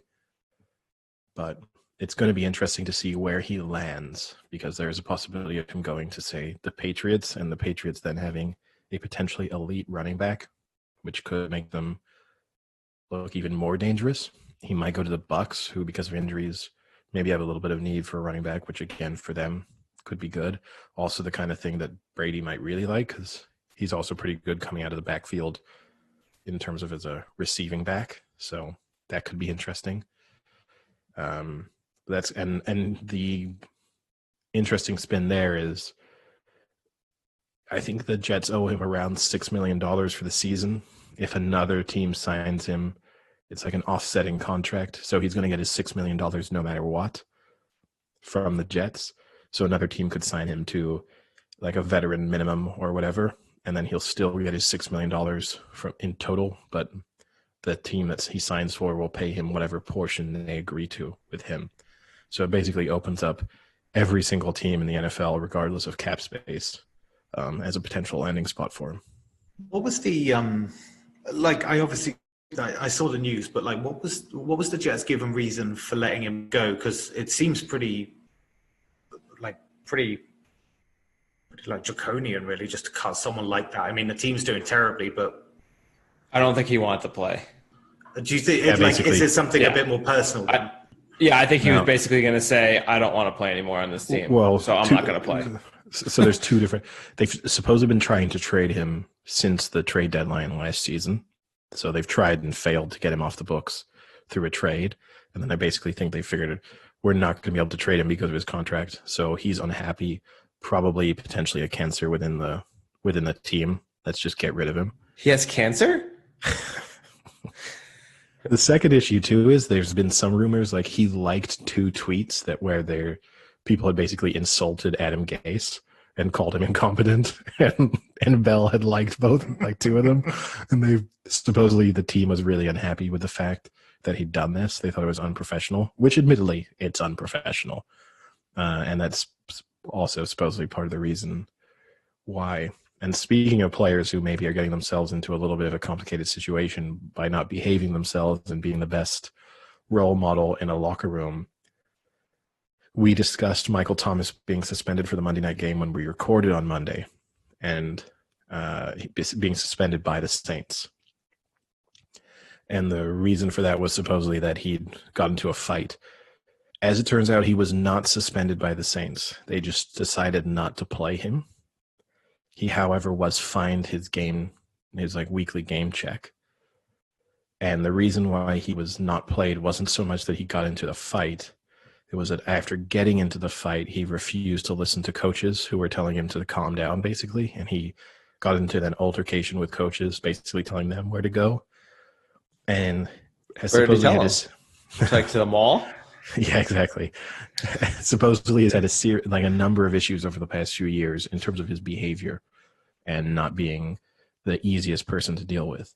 Now, the interesting thing about Michael Thomas, this was clearly just a shot across the bows from the Saints. He has a clause in his contract where if they suspend him for a week, the team suspends him for a week because of his behavior, then it will void all of his guaranteed money in his contract. So I think it's $26 million guaranteed. Wow. So this is kind of a warning shot clearly being fired by the Saints, saying like, you need to sort yourself out. If not, we are going to suspend you, and it's going to void this clause in the contract that guarantees all of that money. That is awesome. Good for the Saints. I don't get it. Like, the Saints, interesting move from his agent. Yeah, his agent. I don't get it. Has this always been an issue with him? I get he's had an issue with that player before, but I'd never heard him being, like someone who's hard to play with or is, annoying or is a cancer to the team, as you said, for Le'Veon Bell. Wait, he has cancer? Maybe that's what it is.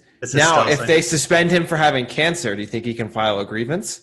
Oh, I think that would be a pretty mega grievance. The thing is, you're right. I think everyone who talks about Michael Thomas in a way speaks about him as being a good role model from the standpoint that he works really hard, He's trains got really crosses hard. under his eyes. Yeah, he's a man of God. But the issue is now when all this comes out, it turns out that he obviously has not been that easy to deal with from a coaching standpoint. And supposedly even like hasn't turned up for press days and stuff, like all sorts of issues with him. And I guess the closest comparison at this point is he's at the crossroads that Brown was at with the Steelers. And he needs to be careful. You think here. he's that far? I mean, I think the Saints are in a position now where they don't want to find themselves in the spot where the Steelers were, where you have this elite wide receiver who has no trade value because he's been so difficult to deal with. And I think basically what the Saints are saying to him now is like, either sort yourself out or we are going to get rid of you. It doesn't matter. I don't know enough about Michael Thomas, but I can't imagine he's as crazy as Antonio Brown. I mean, Antonio Brown has some serious issues. It was pretty clear he was just off his rocker the past year and a half. I don't see Michael Thomas being that delusional and crazy. Probably not, but I think the interesting thing, it's actually kind of interesting in a way. So if you're dealing with a like troublesome wide receiver, you can use the Antonio Brown example now of like, I know you think you're the best wide receiver in the league. I know you think that someone will always take you, but look at Antonio Brown. If you become really difficult to deal with, people will not tolerate it. You might get a second chance. You might even get a third chance, but people will eventually give up. Yeah. It's also the interesting one. It's going to be interesting to see the fallout from the Dak Prescott injury. The next time a player is kind of holding out for a bigger contract, as an organization, do you point to, do you want to be in the situation Dak Prescott is in now? Like, okay, he made a ton of money from, the deals he ended up being forced into, but I'm sure right now Dak Prescott wishes he had the 5-year, $150 million deal or whatever it is he turned down. So in some lighter news, I don't know if you guys had seen this. Outside of the Astros game, there was a person with a megaphone just ridiculing on the Astros, and the teams inside the stadium could hear it because obviously there aren't fans and things like that. So there was apparently someone with a megaphone behind Petco Park saying the baseball community has not forgotten your transgressions. And then he went through each player and said, "You are a cheater. Shame on you." So like Jose Altuve, "You are a cheater. Shame on you." And then next person, "You are a cheater. Shame on you." Just on repeat continuously as the game is going on. That is a Eddie Hewitt level troll job right there. Yeah. I'm not sure if I'd be that dedicated, but that's the person I aspire to be. It's not hard to be that person. Who knows? If Arsenal keeps it up, maybe it'll be Gunnosaurus Rex with a megaphone out there. What, to the directors? Yeah. "You have made me extinct. Shame on you." Can he speak, though? That's going to be his big issue, right? You're probably not allowed to talk. He'd be he breaking character. Yeah, he just roars and no one has any idea what's going on.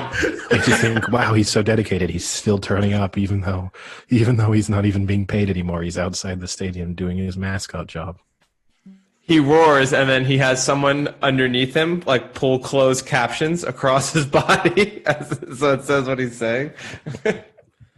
One thing we didn't do before we moved on from the NFL, though, is our bet of the week. And mine's not NFL related, so okay, I'm holding mine isn't actually. Okay, well, we can do it at the end, but I want to say for the bet of the week, I want to introduce a slightly new gimmick. so that we can track our performance. That's what you want to hear. That's what you want to hear with betting, a gimmick. No, so what I want to say is I've got a good get rich quick scheme that I want to introduce here. Some Ponzi scheme. Where I'm going to recruit you, and then you're going to recruit 3 of your friends to bet, and then they're going to recruit 3 friends to bet. So give me £5 for a bet, and then go get a couple of mates and bring it in. Look, it's not a pyramid scheme. It's just multi-level marketing. Okay, get it right. Oh, that's so funny. All right. So come on, Eddie? What's your get rich quick scheme? The gimmick is just that we each have a pot of 100,000 fictional dollars that you get to starting from this week, and you get to allocate your bets to. If you go bust, you're bust, and you're done. No more bets of the week. But it's an easier way. Why do we have to start with 100,000? That's being very optimistic. Cool. That I have 100,000 to throw around. Because it needs to be realistic for Eddie's gambling. What about 100? What do I have to do 100,000? Because that would open up. It sounds a little bit pathetic if you're like, I'd like to bet $5.50 this week. Yeah, but it also just sounds ridiculous because I might just be like 100K all in on this. And then you're done after 1 week if you do that. If you turn it into a joke, you're out after 1 week. I guess the only way I would say this is a good idea is that if your bet is a long shot, but you just really like it because of the value, you could put less money down for the higher odds, I guess. So It's either that or we need some like point system, right, that we attribute to the confidence of the bet. Because you might feel 1 week that like this is my absolute lock. Like Stradivarius this week is 100% winning. No way it loses. I'm willing to go 80,000 on Stradivarius. If it loses, I'm in big trouble for the rest of the year. But fine.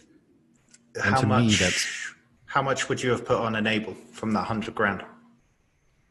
Oh, what to not win 100,000? 1 probably. So that's the only reason I'm introducing it, and I just chose 100,000. Look, we could do even stupider. We could do what Bill Simmons does. Bill Simmons does $1 million picks each week, but he starts with $1 million. He restarts with $1 million each week, regardless of how he did the previous week. That's not gambling. No one has that. I mean, in fairness, he might. But he just like, so each week he'll be like, I'll put 300,000 on this. 300,000 on this, 400,000 on this, and it's like, oh, Bill Simmons lost all his money last week. What are you gonna do this week? Rebet $1 million. And that's why, at least if it's a set pool, like a set size of money, you get to track it. You can, and similarly, you can be like, Frank is $35,000 down, or Frank is $50,000 up. And look, you can turn that into a percentage easily, so you can be 35% down, 50% up. But if you start doing 100, it's going to be a little bit sad when you're like, this week I'm not feeling confident. I have to put 20 cents on this horse as an outsider, please. Really pathetic, like end gambling, where you're just like down to your last bit of money. And I'm just sat there with like $30 left from 100 grand, like inches away from jumping off. Oh, that's also what I want to see. I want to see one of us just hit 0 within 4 weeks.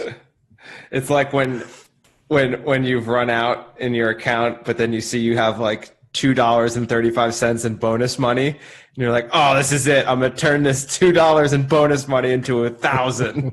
Yeah, we'll get to the point where we've got like $5 left, and I'll be like, I'm gonna do a 16-fold money line on the NFL to try and win it back. Exactly. See, this is what I want. This is content. So okay, keep this in mind for your bet of the week at the end. You're gonna have to give it in that format now. So okay. Speaking of not bet of the weeks,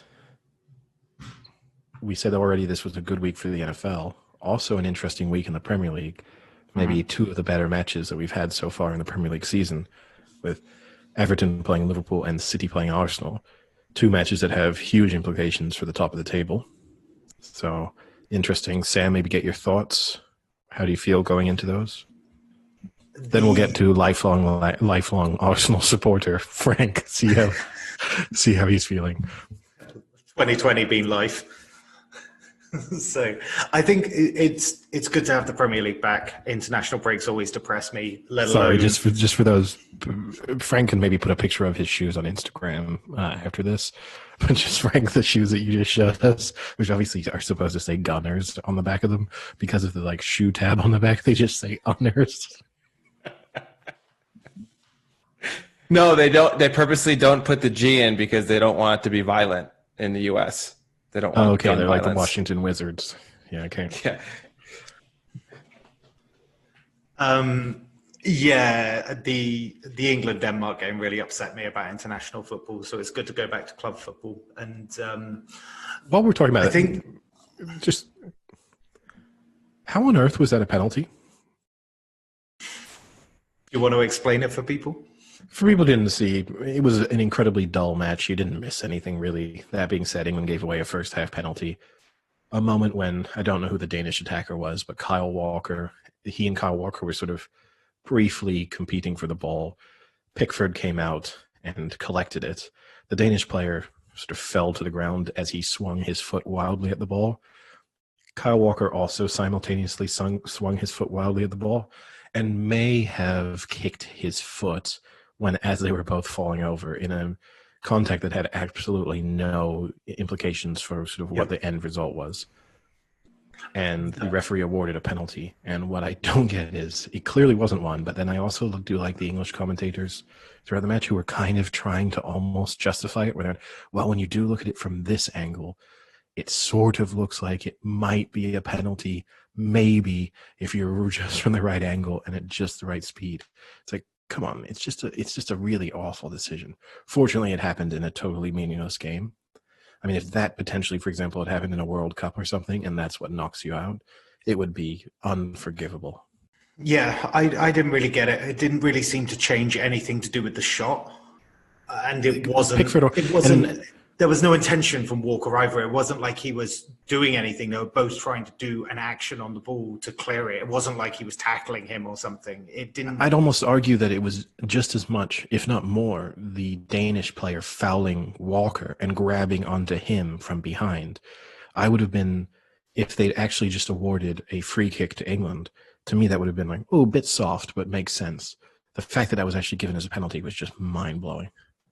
I mean, for me, that game more was about the collapse of Harry Maguire than it was about the terrible performance from England. But I mean, to go in 2 seasons from being the continual collapse. Yeah, it's just both professionally and seemingly personally, it's just all going wrong. And I read an article about it. It's like, does he just need to be given a break at the moment? Like, does he just need to be told, like, you need time away from football? You need a timeout. Whatever you do in your personal and professional life is negative at the moment. Well, I think just for the record, I own no Harry Maguire clothing, apparel, shoes, memorabilia, anything. So it's got nothing to do with me. That one is not on me. I'd say the opposite. Imagine how bad his life would be if you did. Do you want me to go buy? Do you want me to go buy something? See if I can make it any worse. Well, I mean, let's just take the last week's pick, Dak Prescott to throw over. He broke his ankle. He broke his ankle. You broke his ankle. If you have Harry Maguire already descending, I mean, you are just pushing him down to hell, aren't you? But here's the thing is, I think the saddest part about it, it was just stupidity on his part to have the 2 yellow cards. To me, that was to be sent off for 2 yellow cards as a central defender in the first half is worse than having a single bad challenge that gets you a red. It's just it shows how badly your mind is working in the match. It's ill-disciplined. And especially because neither of them were in important areas. They weren't sort of tackles that he needed to make or anything. And you just go, well, that's unlucky. You got put in sort of 2 last-ditch situations and you slightly mistimed them and off you go. It was just pure stupidity on his part. Also, just his reaction to the red card, which was just him just sort of, he just looked, it just looked like the energy just draining out of him. I mean, it made you feel sorry for him, even though you were angry at him, which is the saddest thing to say to a professional athlete, I think, is when just they're so pathetic that your disappointment in them has passed just into sympathy. And he certainly needs a break from the England team. There's no justification. His club form isn't good enough. There's no reason for him to be in the England team. I mean, he can be in squads, fine, but there's no reason for him to be starting at the moment. But even being in the Manchester United team is a stretch. but I guess they have to persevere with him because they've spent so much money on him, and he's club captain. So, it's too high level. That's a too high level decision to make. But the thing we're getting rid of Maguire from the England team is, was it the game? Not the Denmark game. It was the one before, not the Belgian one. I can't remember. What was the friendly before? Iceland. It was maybe the Iceland one where there were more players. So the team had played more games in the Championship than the Premier League. So clearly there's a way that Southgate is trying to bleed in new and younger players. I think it's the perfect opportunity to get rid of someone like Maguire, or at least squad player him, not make him first team starter. It is. The issue is he plays in the area of the pitch where I would say England have the fewest number of good options. Yeah. In any other position almost at the moment, you could drop Harry Maguire and it would be not even controversial. You know, like if England want to drop Kyle Walker, they can do so. They can justify having any other right back in the team. You know, they can do it easily. If you want to drop Rashford, you can justify it by, you know, saying that you need to play Sancho and Kane and Sterling. You know, you almost anywhere else in the park, you have this sort of easy pill for the player to swallow and for everyone else to say, look, you've lost a little bit of form. It's not the end of your England career. You just need to focus on club form for a little bit. With Maguire, not a lot of central defensive options out there for England at the moment. And every time one of them seems to be cementing themselves as the sort of next sort of steady, reliable person there, they fall apart. Like John Stones had a period where he looked like he was going to be the next sort of, you know, not sort of centre back right there for England for the next 10, 15 years. Now he can't even get in the City team. Same with Gomez. Yeah. I don't know if Joe Gomez ever looked quite that promising. But no, but he was a promising, like you say, it's a skinny selection that England have there, but Gomez was one of them. And then like kind of even just that performance against Villa just completely threw him off, like threw him out of that running. Speaking of which. Yeah. But I mean, just to touch, at this point, right, Leicester feel like it was daylight robbery, the 80 million for Maguire, right? Absolutely. I think it's one of those where you sold him at the perfect time and you have just they saw it coming. Yeah, you have reaped the most apex benefit amount of money that you could have done. You have sold him at his absolute zenith of hype, popularity, quality, and he has just descended from there. Like that is the most damning indictment of Harry Maguire's current career trajectory is that I'd say he's about 10 years away from being a reasonably difficult pub quiz question, where the thing about his career is name the England player who rode an inflatable unicorn in a pool at the 2018 World Cup. And that's me like, oh yeah, that was Harry Maguire. I remember that. That's right, when we thought he was really good at headers and his head was really flat. Yeah, who was called Slabhead. Exactly.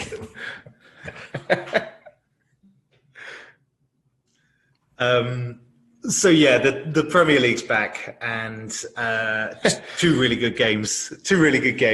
Merseyside Derby under strict quarantine now, so no one could either go near it or watch it in a pub nearby. But whatever.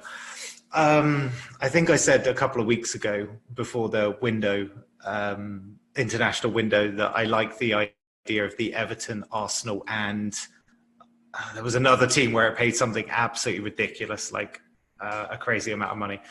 The more I look at this Liverpool-Everton game, the more I see this as a good opportunity for like Everton to come back down to earth a bit, Liverpool to bounce back, because the last couple of games have been pretty dull between these two. I think it's been like 0-2 of the last three have been 0-0.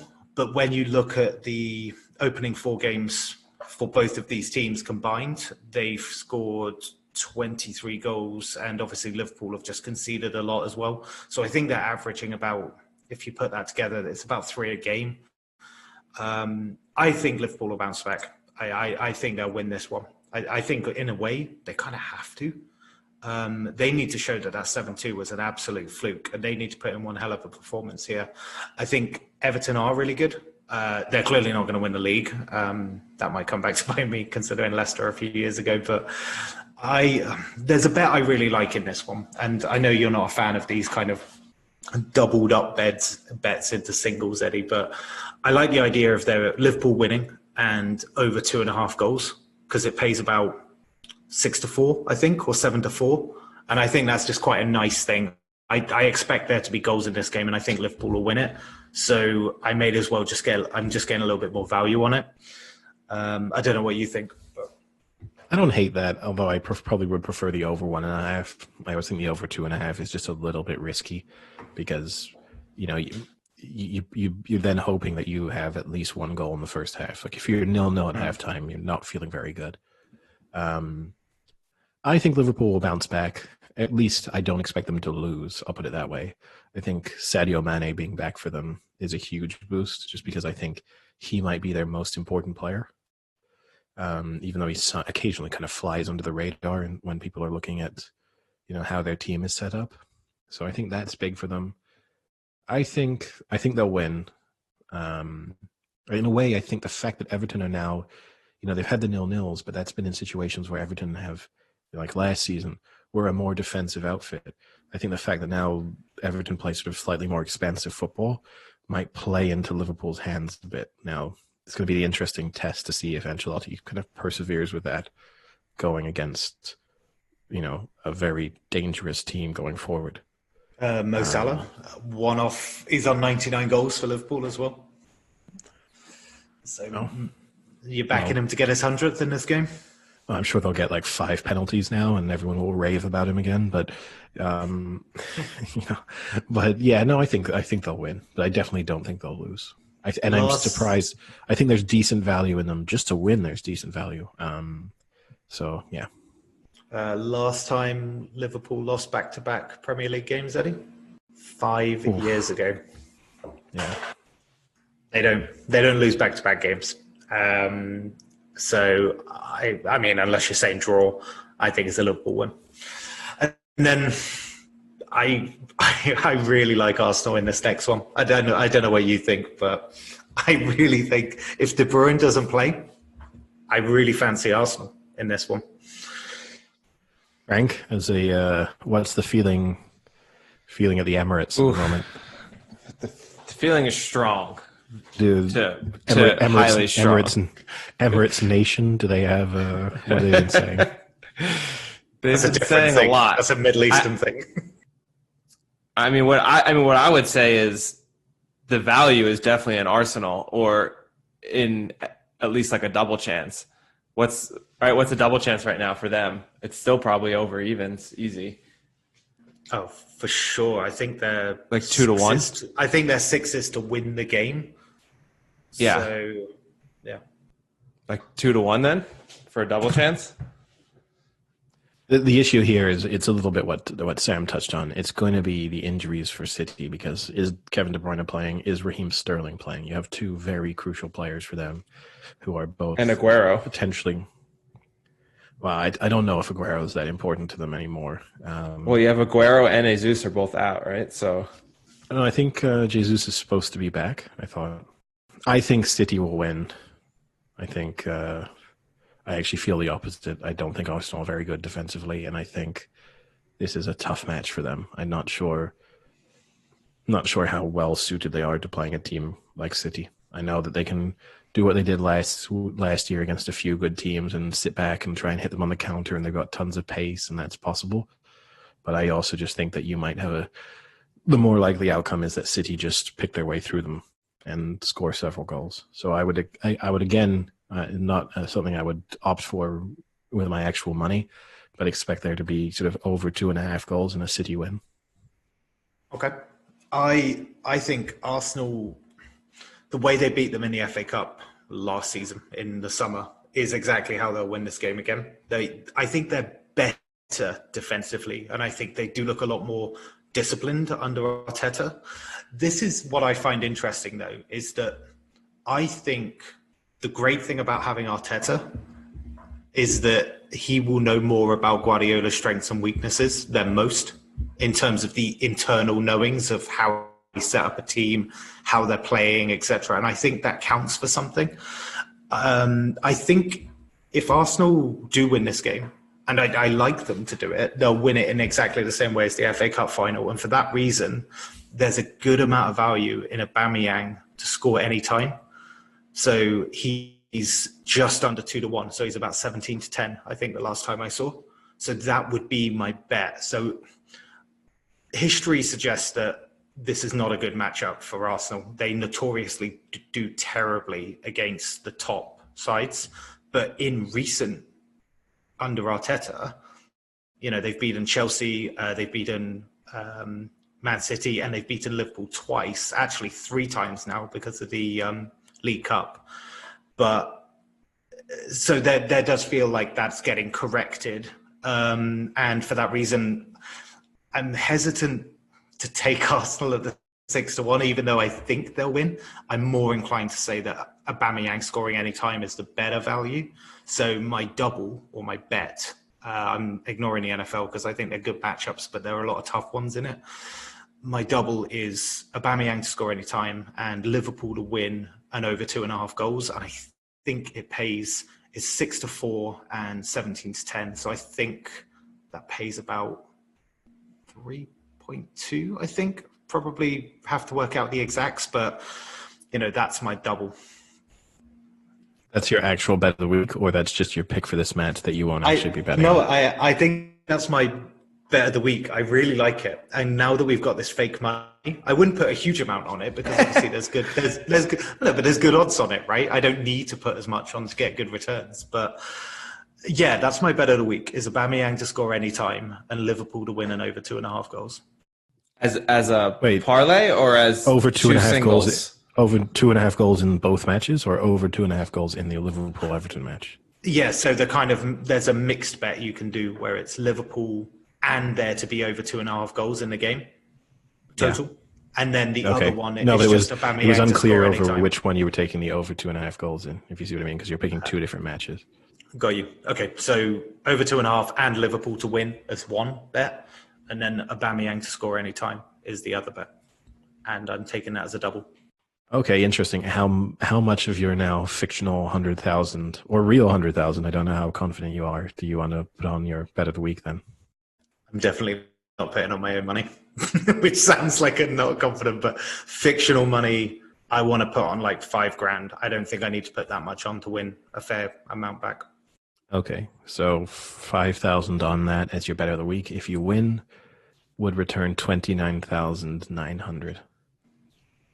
Shade under 5, Sam. It's pretty good. Frank, do you have your bet of the week? Yeah, I can segue in because I also want an anytime goal scorer. So I am going for Zaha to score anytime. He's got 3 goals in 4 matches, and he's playing Brighton, who he's scored the most goals out of any other team in the Premier League in his career. And it's a pretty decent price. I think it's about almost 3-1.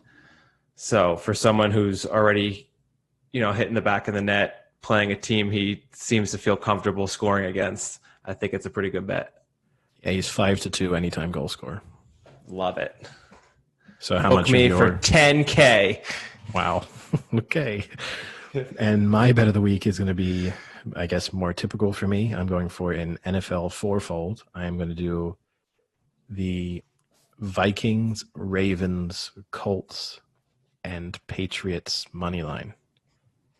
And that pays 2.94. And I'm going to stick 10,000 on it.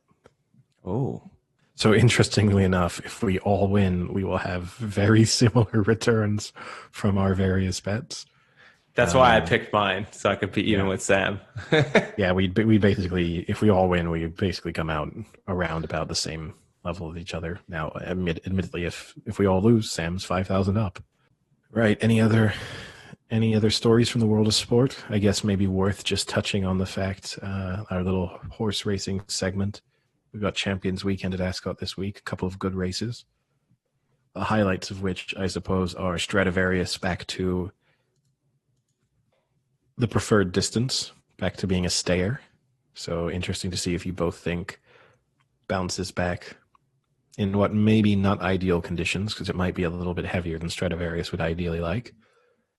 And also have Palace Pier putting its unbeaten record to the test. So maybe an interesting one there to see. I think if Palace Pier wins this, right, it goes into next season as the sort of next potential superstar of horse racing. Now, as Pinatubo will tell you, going into a next season as the next potential superstar in horse racing is not always the best thing. But certainly, if Palace-Pier wins this, you'd have to say that's the position it will be in. So, what do you think? 2 odds-on horses in 2 relatively good races. Do you think? Are you confident? Ascot Champions Day. There is no worse place to just piss your money down the drain than in those 6 races. Well, and now throw in the fact that the weather is awful. I mean, that's always part of the problem, right? You're fighting against 2 things. You're fighting against, one, a lot of horses that probably weren't peaked for this. They were peaked for races before, then maybe did well, and now they say, hey, let's have a go at Champions Day. Or they're just done for the season. You know, they just don't want to race anymore at this point. And you're dealing with shitty weather in England in October. So it's a nightmare for picking horses. I still like to bet these races because they are fun races and there's a lot of good horses in it.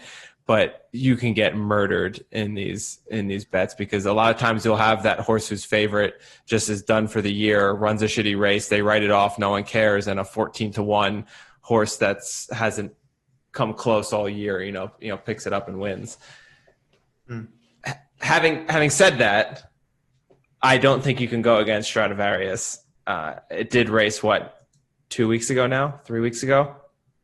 But it'll be 13 days at the time of racing. Yeah, that's a short time, but it doesn't have much it's going against. I guess that's the other thing it has in its advantage. It doesn't have a standout. That's well, the standout opposition probably is Search for a Song. Hasn't done much wrong, it has to be said, and the ground may suit it. So I think Search for a Song is probably the if you were to take it on, it's probably the move. Apart from that, you are looking at a lot of horses that have failed at lower, in sort of less testing races than this. I guess Fujairah Prince ran very well at Ascot, run well this season.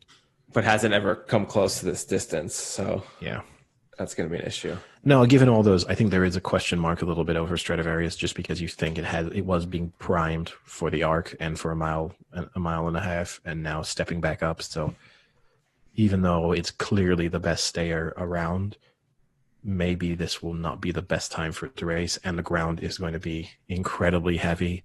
So all of those staying credentials are really going to be put to the test. And I don't think Stradivarius is at its best in heavier conditions.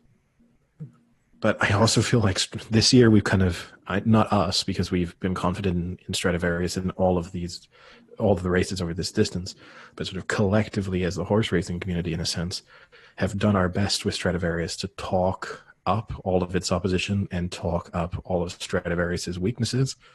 And then almost every time it goes and wins by 5 or more lengths. So it's kind of the interesting one. It's a little bit like Batash almost this year, where every race it was coming into, everyone was saying, oh yeah, but this is going against it, and this horse is coming in better form, or this is a better, race too close together, or, whatever the little element of doubt was. And at a certain moment, you just have to accept it might be by far the best horse in this race. So even a subpar Stradivarius should win this, and could win this comfortably, even running at, say, 90%. Yeah, I agree with that. And also the thing with Ascot is the drainage there's pretty incredible. So when it's heavy, it's not like a true bog down heavy. So even if the weather's bad, it won't be as truly destructive. I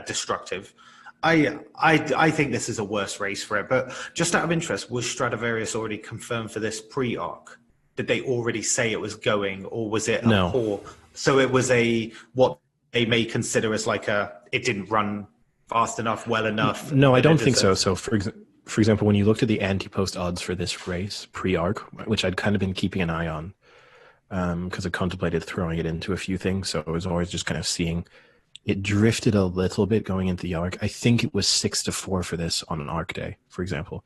So obviously there was an element of doubt as to whether or not it would go. I think there was also the prospect, which could have been for 2 reasons, right? If it had won the arc, maybe it's instantly retired. So you have to throw that in as a possibility. Second of all, even if there was a possibility of just being retired anyway. Now, obviously, it's not only not been retired, they're confirmed it's coming back next year. So it's got the Tory back on as well, right? And Gosden is saying, and you know Gosden is like a Debbie Downer usually when it comes to his horses. He's been saying Stradivarius has looked great, bounced back from the arc perfectly. They're super happy with it. And again, this is Gosden and not O'Brien. So for him to be talking confidently about a horse, even about one he sort of loves, that's an indication that he at least feels that this is not a race that it's not primed for. That said, I mean, Search for a Song, if the horse gets as coked up as Murphy, is it going to be a good, is it just going to fly? Yeah, Murphy will get off it and be like, I can't believe that was over 2 miles. It felt like a 5 furlong sprint. I think the value is Stradivarius. I think it's got the Tory back. I think it would be over 2 more miles. experience. It's a 1.7 and a bit, but even so. I think there's good value in Stradivarius at 4 to 5. I still think there's value there. I think it is the best horse in it. It's had the experience over it. The Tory's back on it. I think it's run at Ascot. It's used to Ascot as well. So, for me, I take Stradivarius. The race I'm interested in is that 340. It's almost like that's been almost all of our discussions when it comes to horse racing, right? The kind of magical, all those 1-milers. We already know who you're taking, Sam. We already know that you're gonna tip Pile Driver. I know that you have to do it. Serpentine's in the race as well. Oh, maybe you can tip them all. Magical. Oh, here we go. I'm not I would. Pile Driver, Serpentine. Yeah, Japan. The Champion Stakes is going to be a good race. So I think Sam's right on that one. Magical's the favorite. I can't take Magical when she's the favorite. That's whenever she is favorite, it never wins. So I mean, I will tell you that your history would show you to be absolutely wrong because it's only one, maybe 2 races above odds on. The argument here would be favorite when not odds on. Perhaps that's the spin. But the case against Magical is when you look back historically through all of its Group 1 wins, it's like, 2 to 9 in a Group 1 in Ireland. Yeah, but that's different though. I mean, 2 to 9 in a Group 1, it's clearly not racing against other Group 1s. Like when it's predicted to do well in a tough competition, I feel like it never does. That's kind of what I'm saying. You're right. You are right. I am completely wrong on that it was really low odds for those, but I don't even consider those big races. We need to clip that recording. I'm going to fall asleep to that every night. Yeah, you do more than fall asleep to it. It's a difficult race for me, though. I have to say that one. I find that really tough. There's quite a few horses. I have in my there pick for that one. All right, what is it, Frank? Can I predict what I think your pick is? Adeab. Okay, yeah. Interesting. That was not who I would have thought you were going to. I'm going to go Adeab each way, 10 to 1 right now. It's a good each way bet. It loves Ascot and loves soft ground. And you combine those two, and that's it. It'll be up there. I mean, its form in Ascot, it was second to Lord North. It was second to Magical. It won. I like that you're naming horses in this race. I like that you're naming horses in this race that have beaten it, though. Yeah, but I'm also naming like coming into this. It's lost because to this one. It's lost to that one. A big knock it has is that it's not up to that level. But I think that's a bad knock considering it is right at the level of these horses. It's coming close to beating them. It was within a length of beating Magical last year. I think it can easily do it this year or come close again. I think it'll hit the top 3. Yeah, my tip for this race would be Scaletti each way, which is around 10 to 1, depending on where you're looking. Can be a little bit bigger, a little bit shorter. Ran well at Longchamp. My only issue with it is it's 2 weeks. So you're always worried that that's taken a bit out of it, but obviously ran well at Longchamp in horrible conditions. So I don't have any fears about the ground going into this one, at least, which you could be worried about with a few of them. But yeah, I actually don't love this race. I think this is a race that kind of looks way better on paper than it will be. I think these are a lot of nearly horses racing against each other, and I don't think there's any real star quality in this. I'm torn between Power Driver and Serpentine. I mean, I'll disagree with the star quality aspect because a lot of these were good art prospects and at that moment. The thing with Power Driver though is in the ledger, if it wasn't for the horrible drift it had, it was looking good and it was looking strong. Problem is, Power Driver I think has only run on good ground, so it would be a complete unknown in the elements that it's in. But I think it went off at about 7-2 in the ledger, and now going 12-1. I think that's too much of a reaction the wrong way. So I think there is value in a 12-1, and the issue I have with Serpentine is the reason I was tipping it up in the Arc. It's exactly the reason I probably want to tip it up here, is because it's an unknown. Aidan O'Brien said he liked it over the ground. It did enough in France before the Arc to suggest that they supplemented it massively for it. And they still got, I wonder if they got all that supplement money back because of the fee. No. I'm guessing they didn't. No, they didn't get it. No, they didn't get any of it back. They didn't get the supplement money, and there was a bunch of other expenses too, of like sending the horses over and prep and all that. They didn't get any of that back. They made the choice to do it, didn't they? They were like, rather than put them in and then arguably throw the Arc into a slight disrepute, right? Of then the horses testing positive and stuff like that. So they did it on their own back. So I guess that's why they don't get any money. The real question about the supplements, I suppose. Are they going to get money back from their supplier that gave them supplements that didn't pass a drugs test? I mean, that's probably an insurance. There's probably an insurance. I meant that more. I'm implying that O'Brien is drugging his horses, Sam. Just to spell that one out more clearly. So that's going to be the issue, right? Several horses in here. How many of them? Which one of these will be? What's more likely to fail a drugs test this weekend? Oisin Murphy or any of the O'Brien horses? How's that for a match bet? And it doesn't have to be Aidan O'Brien because they all tested positive. All the O'Briens, they share tainted feed. Yeah, can we do like an over-under on the level of drugs in their body rather than whether one is negative or not? Because they're both going to be positive. So yeah, it's a toss-up for me between Power Driver and Serpentine as the value. I just think I'm going to go Serpentine because it's almost the same down and trip, but I still think it's just the same unknowns for the Arc survive this one. And for that reason, I think I'll probably tip up Serpentine again. That's fair enough. I think you could make a case for almost every horse in this race. And then just because even though we mentioned it, is Palace Pier then your selection in the 305?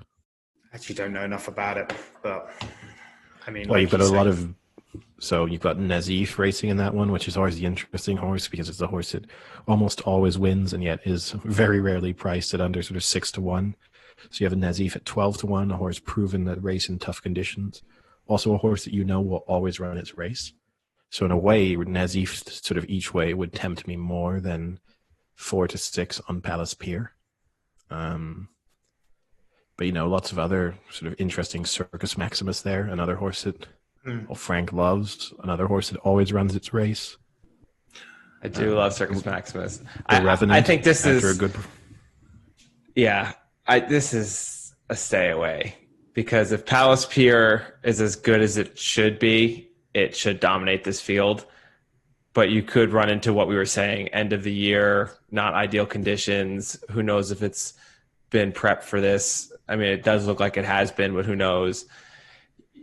So is it worth taking a 4-6? Is it worth taking a 4-6? I don't know. The Revenant is an interesting one because the Revenant is really good on heavy ground, I'm pretty sure. That's because I remember the Revenant, it just ran in the Arc day. It won Arc weekend on the Arc Saturday weekend, in heavy ground. But yeah, I mean, Palace Pier won in heavy ground last time out too, and that was in August. So whether or not it's primed for this, who knows? But certainly this was always on its schedule. It's been favorite for this race, for example, for all season basically. And having not raced for 2 months, you'd have to assume that quite a long time ago they made the decision that this was the path that it was going. So, in that respect, in many ways, Palace Pier should be the horse that you're most confident about. Because if it disappoints, Yeah. there are basically no excuses for it to disappoint. Oh, there's an excuse. It needed a run. It's the most common excuse I hear in fucking horse racing. Usually, they don't say that at the end of the season. But if it hasn't raced in how long has it raced? What was the last time? August. I mean, not that long ago.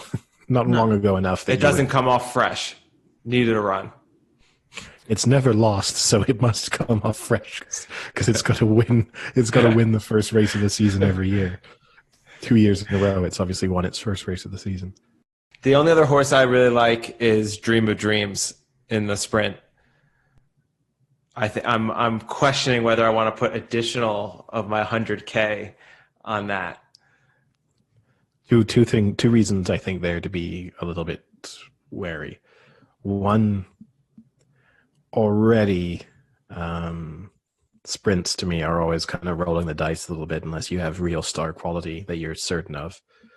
Two, sprints in testing conditions really often become unknowns.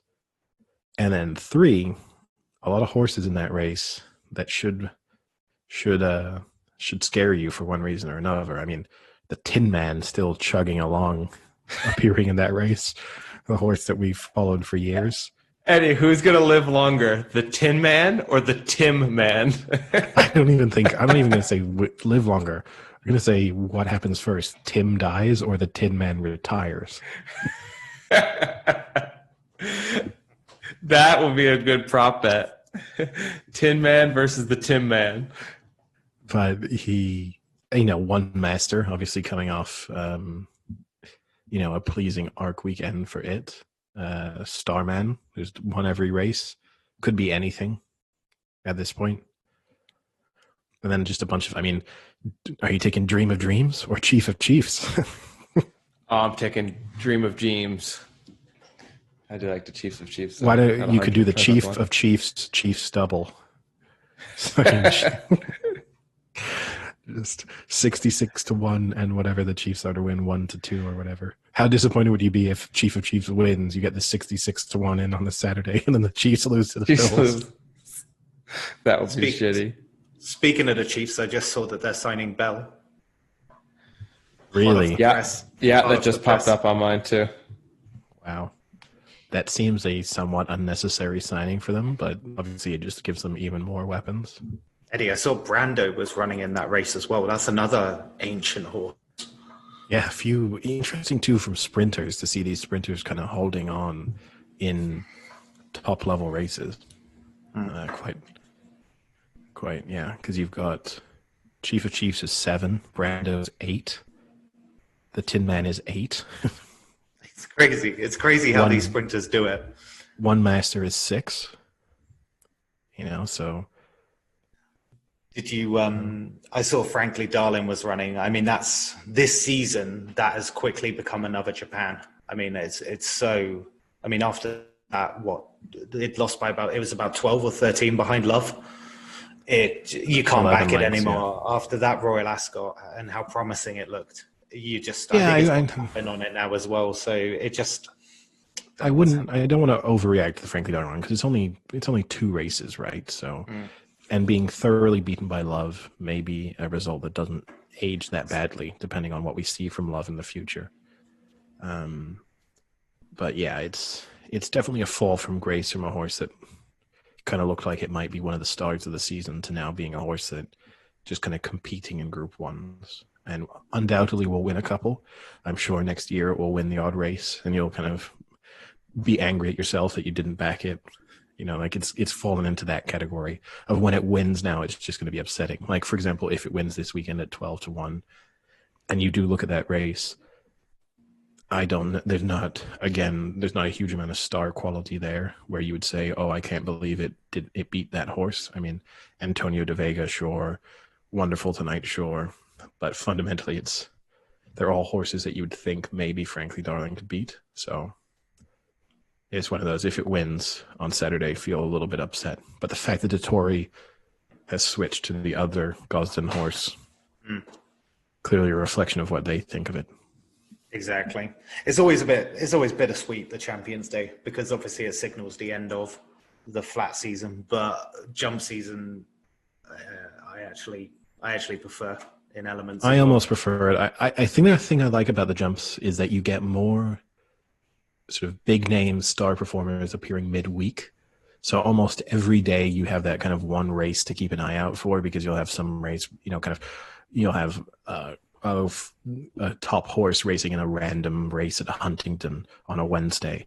Yeah. So I like that aspect to it. I also think because they hang around for longer and just have longer careers, you have this nice thing that you have a horse that you follow for 4, 5, 6, 7 years and grow a real attachment to, which obviously you don't get that often in flat racing. I saw Tiger Roll is due to come back, make its reappearance potentially on the flat. I think at the end of this month. Supposedly that's the plan for it at the moment. That will be its reappearance. But you have a ton of national winner, wasn't it? Tiger Roll. Yeah, that was back to back. Yeah. I mean, it's like what it's known for. No, I know. Didn't that horse win that big race a few times? Wow. Like the biggest race in the world in jumps racing? Did it race in that? But no, yeah, I think that's the exciting thing. In a way, yes, it's disappointing Champions Day. It's basically the conclusion of the flat season. But you do have, when you look at the horses going to be reappearing over jumps by the end of this month, kind of first week of November, almost all of them will have made a reappearance. So there'll be lots of races with kind of interesting participants. Yeah. What I like is almost with jumps, you get this almost like soap opera style to it, where these horses have these little rivalries, but everything is geared towards Cheltenham Festival. And I just think it makes it so interesting. Like, seeing what they do in these little races, like you say, at Exeter or Huntingdon, where they go off 1-8 favourites, and it's a case of sometimes they fall because it's their first outing, sometimes they win by 30 lengths, it's ridiculous. But everything is geared towards that 5 days at Cheltenham, and it's so good just to have those like rivalries go through it. And like you say, with the age of the horses, like the Corto Star, Denman style, where just every year it was one or the other. It was so good to watch, and that's what I love about jumps. Yep. Now it'll be interesting to see, and obviously we'll focus on that more as that kind of picks up. Any other stories from around the sports world before we go? No, I'm just going to get my meat smoking. Dogging. Have a nice night. I currently have a nice brisket and a pork shoulder and ribs on the smoker. Wow. Yeah, it's about 20 pounds of meat there, Eddie. A lot of meat. A lot more meat than you could handle, Eddie. Is it more meat than Sam could handle? I don't think $1 million question, isn't it? No. There have been many challengers, but so far, no champions. The limit does not exist. For all those, though, who don't know, Sam is a world champion barbecue eating contest. He's put down 15 pounds of brisket in one sitting. I'm going to make a joke, but even for me, it's too far. Okay, on that note, bye. Was it smoking sausage, Eddie? No. All right, then just hold it. All right, see you guys. All right, talk to you guys later.